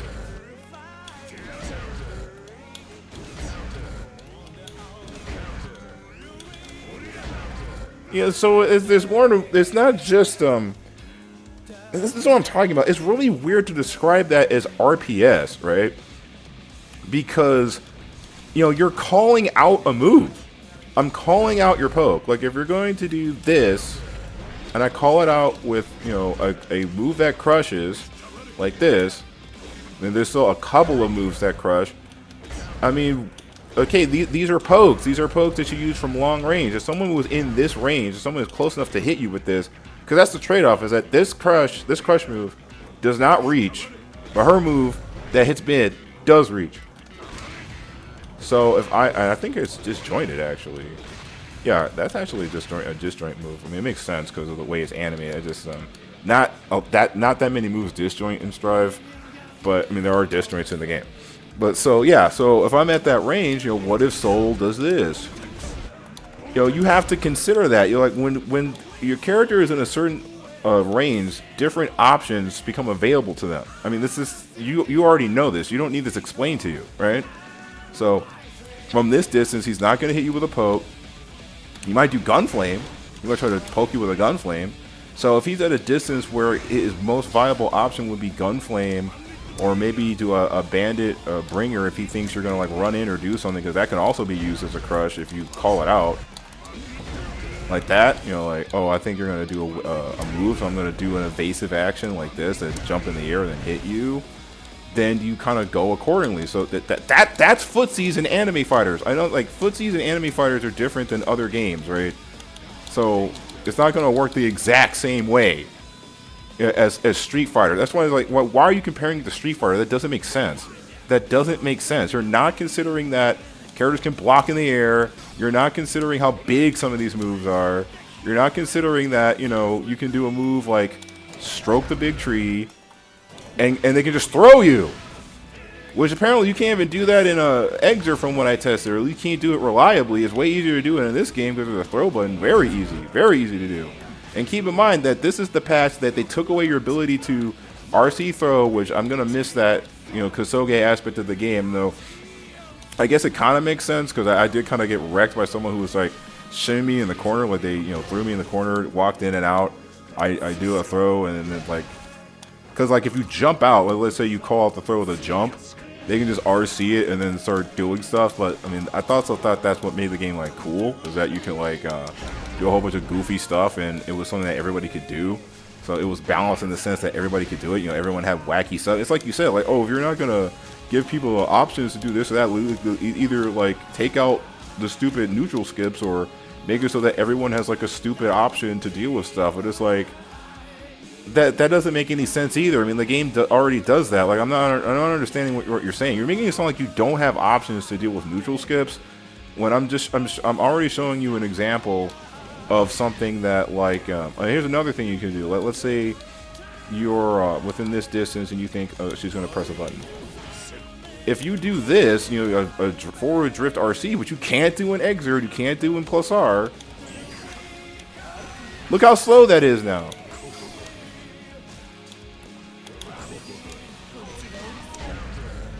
Yeah, you can just dodge it for free now. So like you can do that to make it so that whatever option they pick is slower than your option, so you get to have like more flexibility in what you can do. Right? Like if I do this and then she activates it, nice and slow, I can react to it now. So if I press a button, now you have to respect it that it's my turn because I slowed you down with this. I mean, from what I saw in the video, you're complaining that this is in the game. I mean, I don't know what else to tell you. You might just not like the game, right? You know. But I mean, you said, what was the video called again? Why Strive is bad, in parentheses, detailed, right? A detailed, super informative video on why the game is bad. And it's 20 minutes of you complaining about ABBA nerfs, and the last 10 minutes of the video is you demonstrating that you don't really understand how neutral in the game works. I mean, what do you expect me to say? I mean, any other random asshole would have told you to just get good, left a nasty comment, shat on you, and I mean, I wouldn't say that was a good thing, but it's like, I don't know, a video like that, I mean, that does, a response like that would be a little bit more warranted given what you actually said, you know? I mean, I wouldn't say that it's okay, like, we should just make fun of this guy because he had a bad take on something, but like, if you say something and it's like legitimate misinformation, you're kind of inviting that, if that makes any sense. Or inviting people to kind of like talk shit about you, you know, unfortunately. But I still don't think it's okay. You know, you still shouldn't do that. Like, if you're either you're going to be constructive or you shouldn't say anything at all, right? When someone says something about a game, because like that's just disrespectful as hell. I know it's the FGC, but I just hate how people use that as an excuse to just be hateful towards each other. I don't know. I guess I'm a little bit of a pansy in that regard. I just don't believe in like trash talking like that. I'll talk shit or whatever, like in a rank match or whatever, and, you know, like typical trash talk. But like stuff outside of that, when people start like talking shit about each other behind their backs and stuff, I don't agree with that. You know, like I don't leave nasty comments on people's videos and shit. But you know, I'm just talking now, or yapping, as the kids like to say, right? But my point is that, you know, like, what do you expect me to say as someone who actually plays the game and is like in platinum rank or something? I mean, I just got turned platinum 3 the other day. How am I supposed to react to someone who is complaining about moves that have very obvious solutions to them, and then saying that those solutions are RPS, when it's like the opponent doesn't even need to commit to this? Like, she can do this. She can do, if I'm good at it, I can try it. Hold on.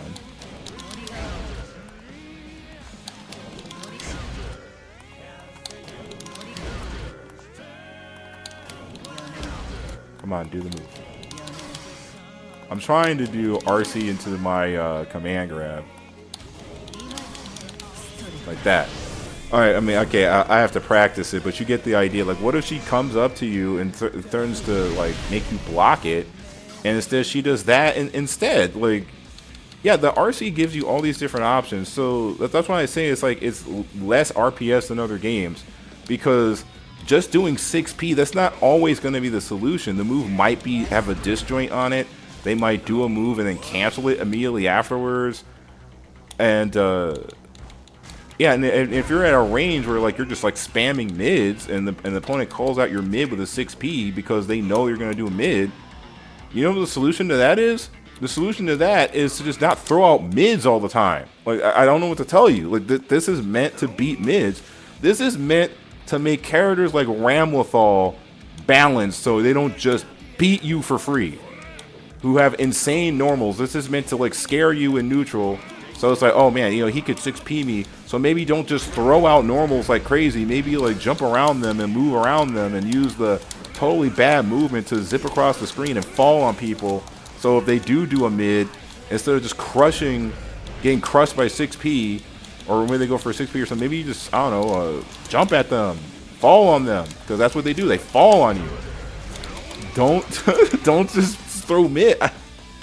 I know I'm repeating myself, but I'm like, dude, how am I supposed to react to that? What are you complaining? What is that complaint? Oh, I did it. I did the thing. I knew I could do it, right? Because I learned Kara cancel and stuff. I should be able to do this too. I know how to Kara cancel with Potemkin, so I should be able to do that. Right? So what if, you know, you try to like hit? Oh, that move actually hits high, yeah.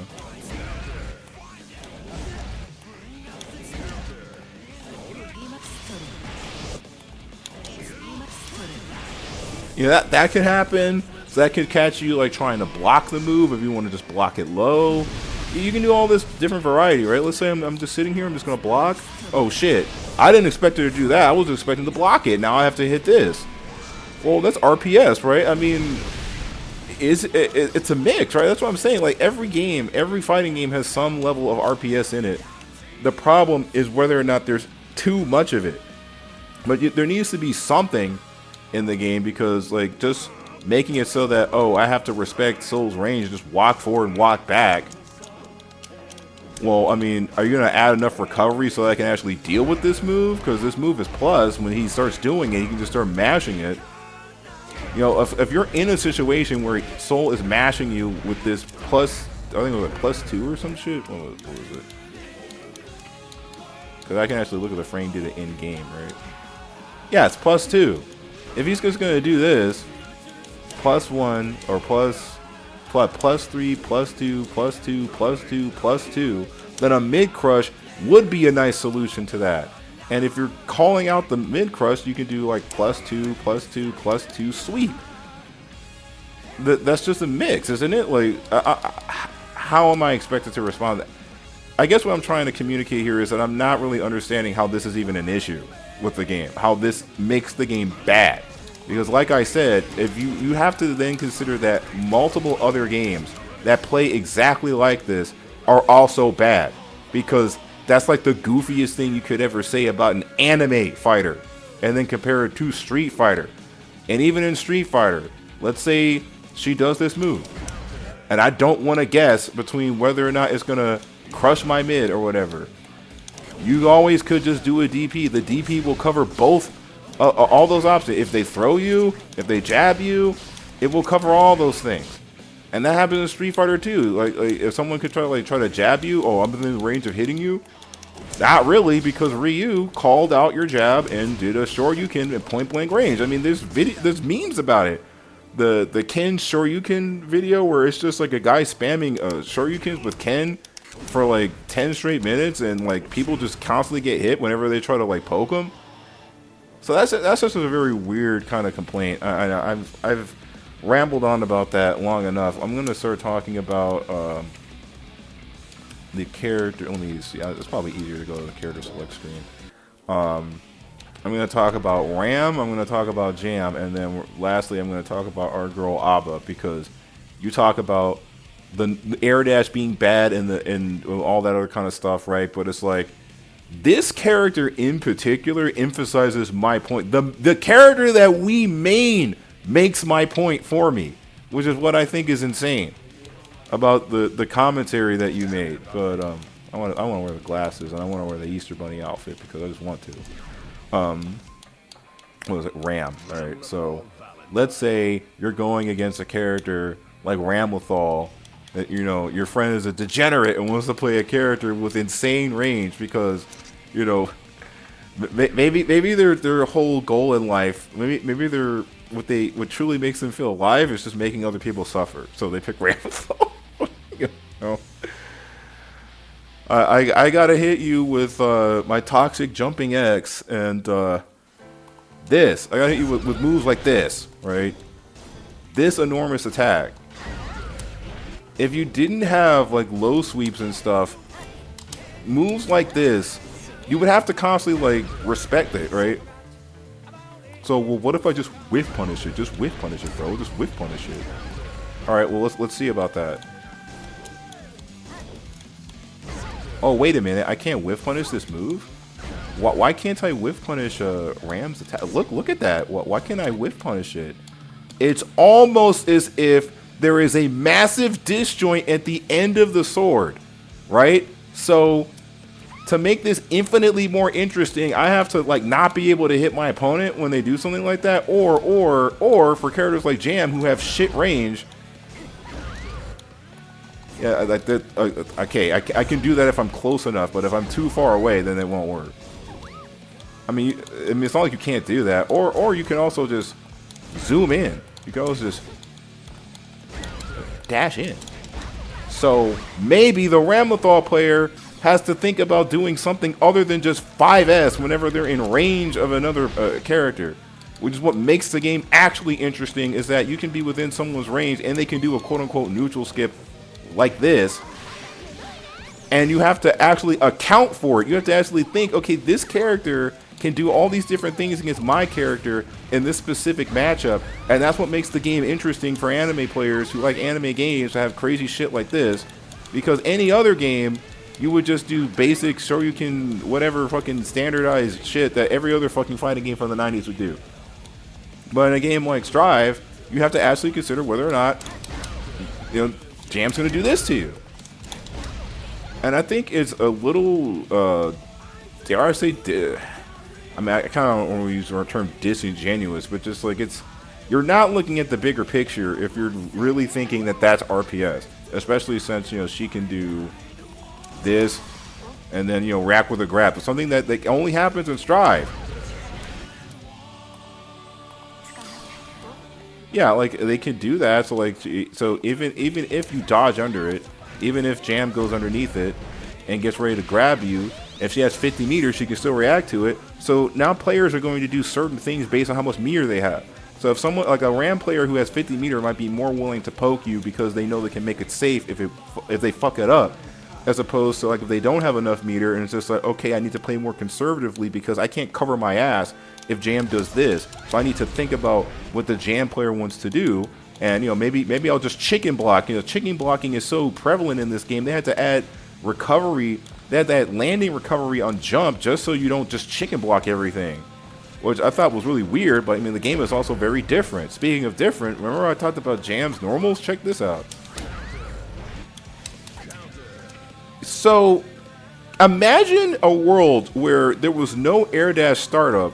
The air dash, let's say the air dash speed was the same, the air dash length was the same, the property where they fall on you like anvils, like it's this Acme Looney Tunes shit where they just fall on you like a goddamn anvil, was all in the game, right? All that was still in the game, but you got rid of air dash startup because that's what everyone always complains about when they complain about air dash in this game. And characters like Jam sink to the ground with jumping heavy slash that is twice the size of the jumping heavy slash from the previous incarnation of the character. This is not even, this is Strive Jam, but it's definitely not the same character. Look at these normals. These normals are gigantic compared to the previous version that I just showed off. Look at that. That's huge. Imagine if she didn't have the glyph startup, like, cause she's doing it immediately out of the dash. Immediately out of the dash.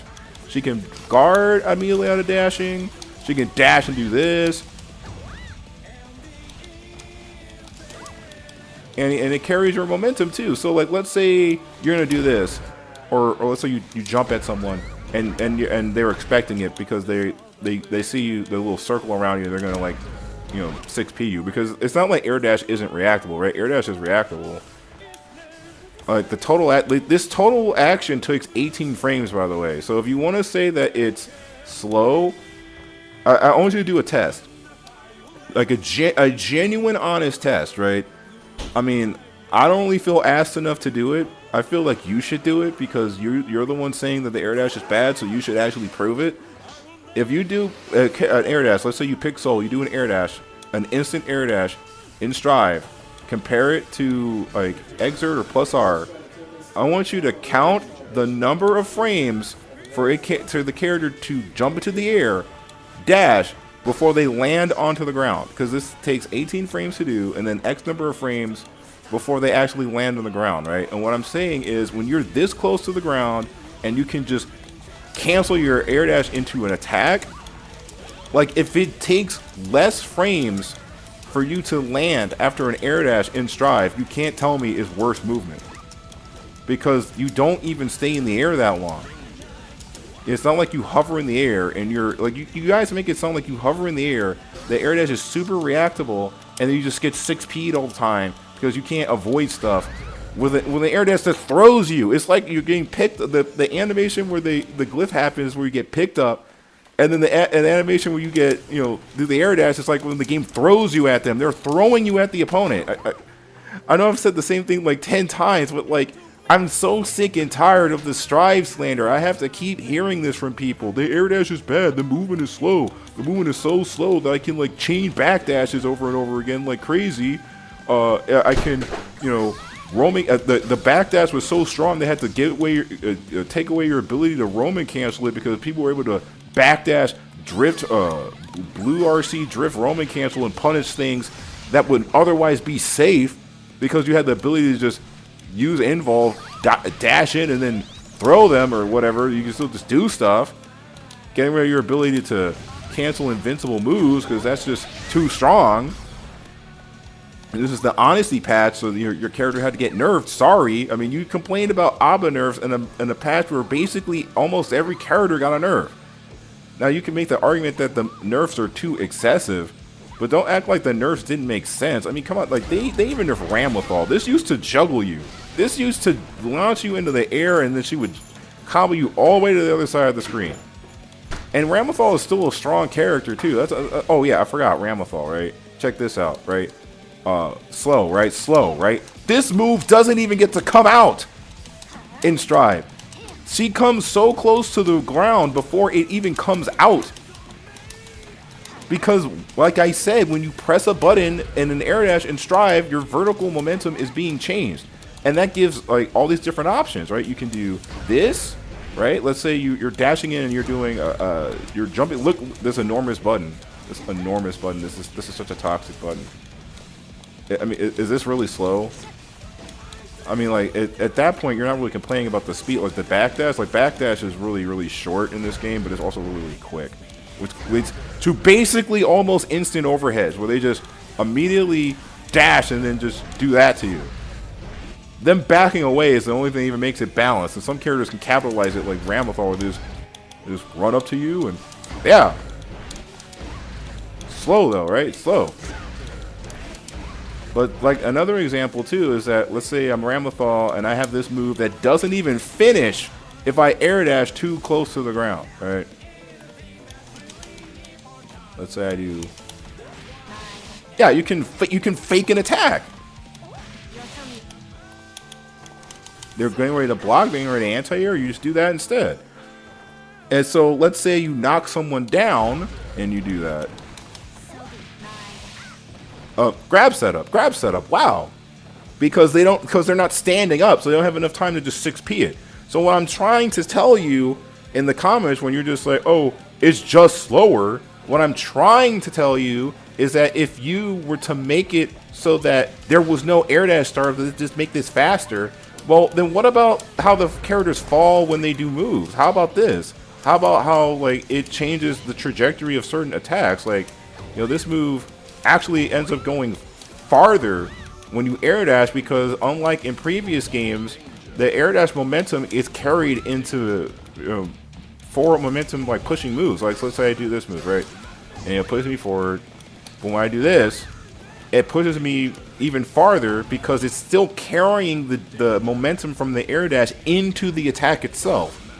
So if I do it at the end, right, I land here. Like, let's say I finish my air dash, all my air dash momentum is gone because now I'm just falling, right?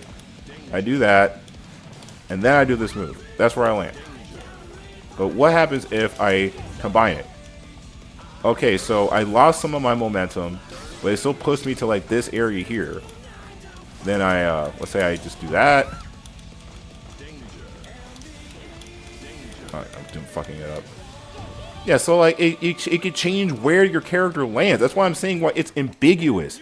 It's ambiguous where they're going to land sometimes because, and unlike in Exerd and Plus R, where they have to wait until a certain point before they can even do a move, they can do the move as soon as they get out of this little air dash animation.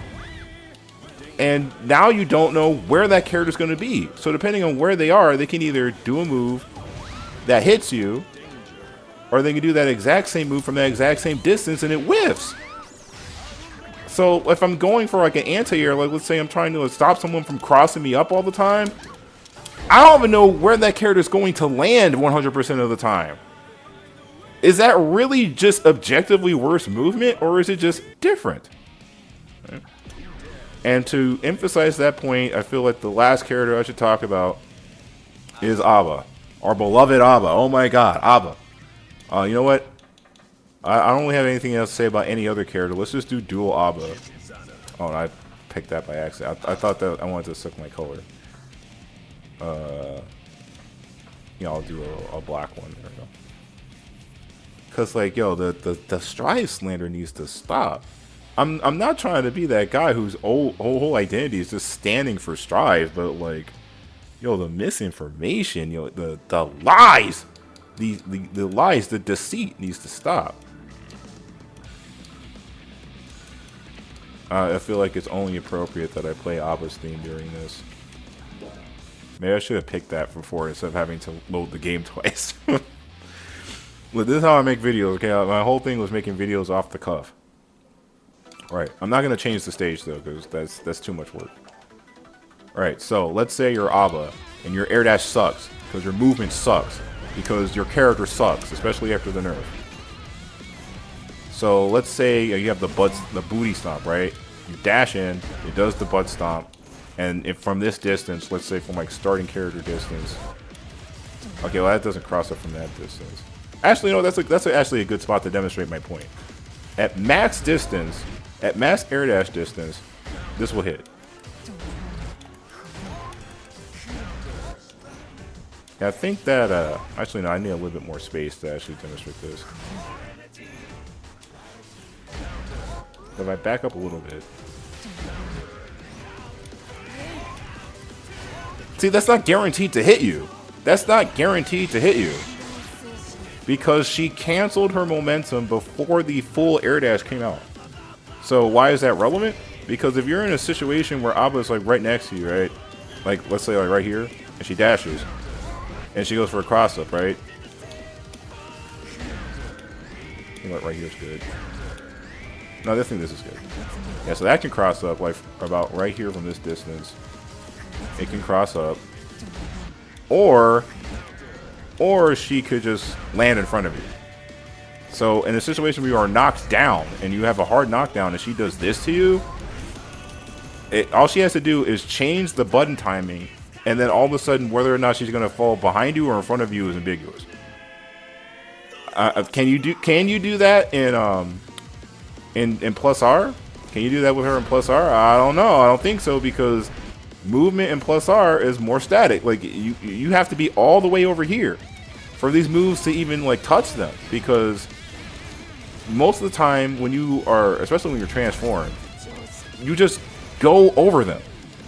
The move misses because you go too far, right? How do I try not to sneeze? Where is the jealousy gauge? Continuous. Let's make it 100 for now. My apologies. I'm a human being, okay? He recorded his video without a script. Why do I have to have a script to have my video, okay? Why does my shitty video have to have a script? Okay, so, jealous rage. Oh, now my air dash is retarded. Look at that. Look how far I go. I'm even going over the character because, you know, it's so big. Dude, like, I cannot imagine a universe where I have to sit up here and, like, there's no air dash startup, and I have to react to this. I have to react to her falling. Dude. That would be insane. That would be absolutely insane. She's not even air dashing that that far away from the ground. Like, okay, let me see. Cause I did like the whole test with like the health bars. They're like right underneath the health bars when they do that. As opposed to like jumping into the health bars, they're like way closer to the ground. So you'll be at this distance, you'll be at spitting distance or whatever, and this character will just jump at you and then do this. But I don't understand why my character got nerfed. I don't understand why they would feel the need to nerf something this goddamn ridiculous. In a Season 5 patch, where the entire motive of the patch is back to basics, going back to basics, because there's nothing basic about getting hit by this. And then, don't get me started on backdashing. Especially with moves like this that launch your character. Did I mention that jumping heavy is a launcher? And I don't even think that's on counter hit. I think that's just period. Unless they changed it because they ruined my character. No, it's period.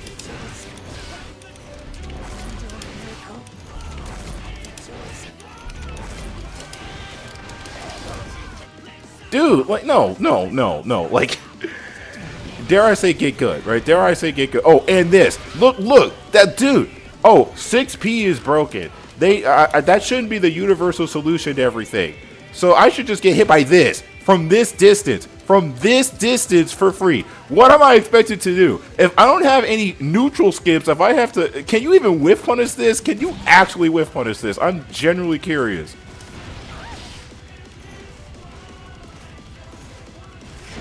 Bro, okay.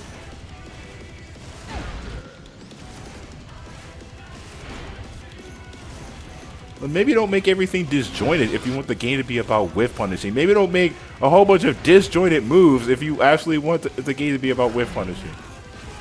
There's gotta be a way to whiff punish this. Oh my god, bro. Maybe if I just had 6P, or maybe I could just, I don't know, parry it or something, because this thing is huge.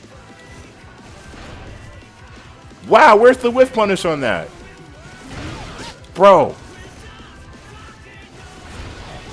Okay, well, I mean, that move is also equally big. I should be able to whiff punish on this. Dude. This. I think that's a whiff punish, yeah. It's hard to tell because the move is enormous.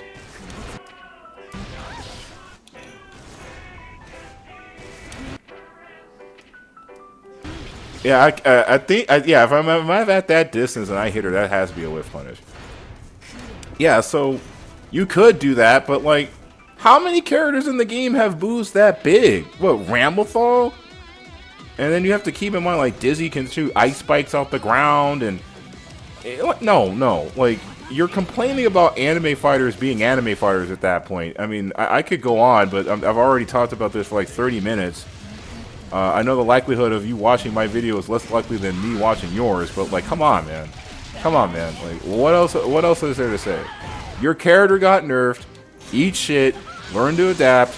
Or I guess in your case, uninstall the game because you don't like the game, which is perfectly fucking fine. But don't tell me that the game is the problem because you just don't like how it plays. You just don't like anime fighters. Because like, how else am I supposed to interpret this? If you have a move that's this goofy, a move like 6P helps to balance it out so you don't just spam stuff. I don't know what to tell you. Otherwise, what else am I expected to do? Oh, well, don't have all these neutral clusters. Okay, well, imagine playing Abba, a character who can do this. A character who can do this. And complaining about neutral skips, bro. Really? The character whose whole gimmick is neutral skipping so she can transform into a character who can dash at you like this with a move that is specifically designed to crush mids. Like, if this was a problem that you actually have with the game, why would you ever pick Abba, a character who only functions based off of that? No, I can't. Maybe this is rage bait. Maybe I am just falling for fucking rage bait. I don't know, but I don't know. I just made the video because I thought it'd be fun. I thought it'd be fun to talk about game mechanics in a fighting game one last time before I stop talking about video games forever. But nah, dude, you just made a goofy video where you said something incredibly goofy, and you are surprised that people are calling you out for saying something that's goofy, and I'm supposed to feel bad about it. No, I'm not gonna feel bad for calling out for what you said as being. Look, I don't want to use the R word, but how? All right, with all due respect, how do you sit there and make a 40-minute video where you're trying to sound as intelligent as possible about something that you are very obviously incorrect about? It is you coming. It is the peak, the pinnacle of pseudo-intellectual gobbledygook when you say something that is demonstrably false and then go on about it for 40 minutes. That's all I'm gonna say. All right, that's the nastiest thing I'm gonna say to you. Cause I'm genuinely trying not to be mean, but I gotta tell it like it is, dude. You talk about the game like you have a slightest idea about how it's designed, and then like no, like I mean, unless you can make a video countering what I said in this one, I think I've more or less proven my point. Now, you want to talk about whether or not the Ava nerfs are excessive or not, I don't know what to tell you.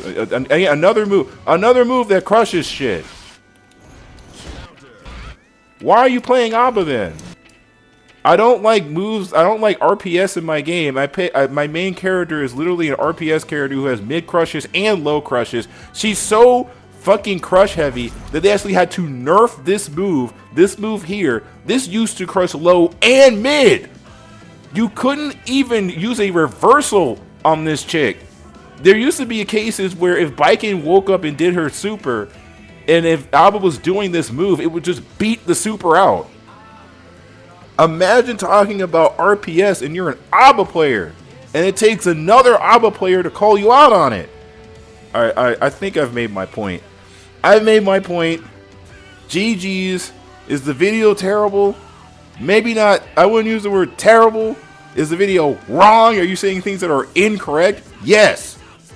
You are allowed to have your opinion, but don't you dare talk about my air dash. Okay, don't you dare talk about my beloved Strive air dash that allows me to run up to people and do this to them in a blink of an eye and say that it's bad. Right?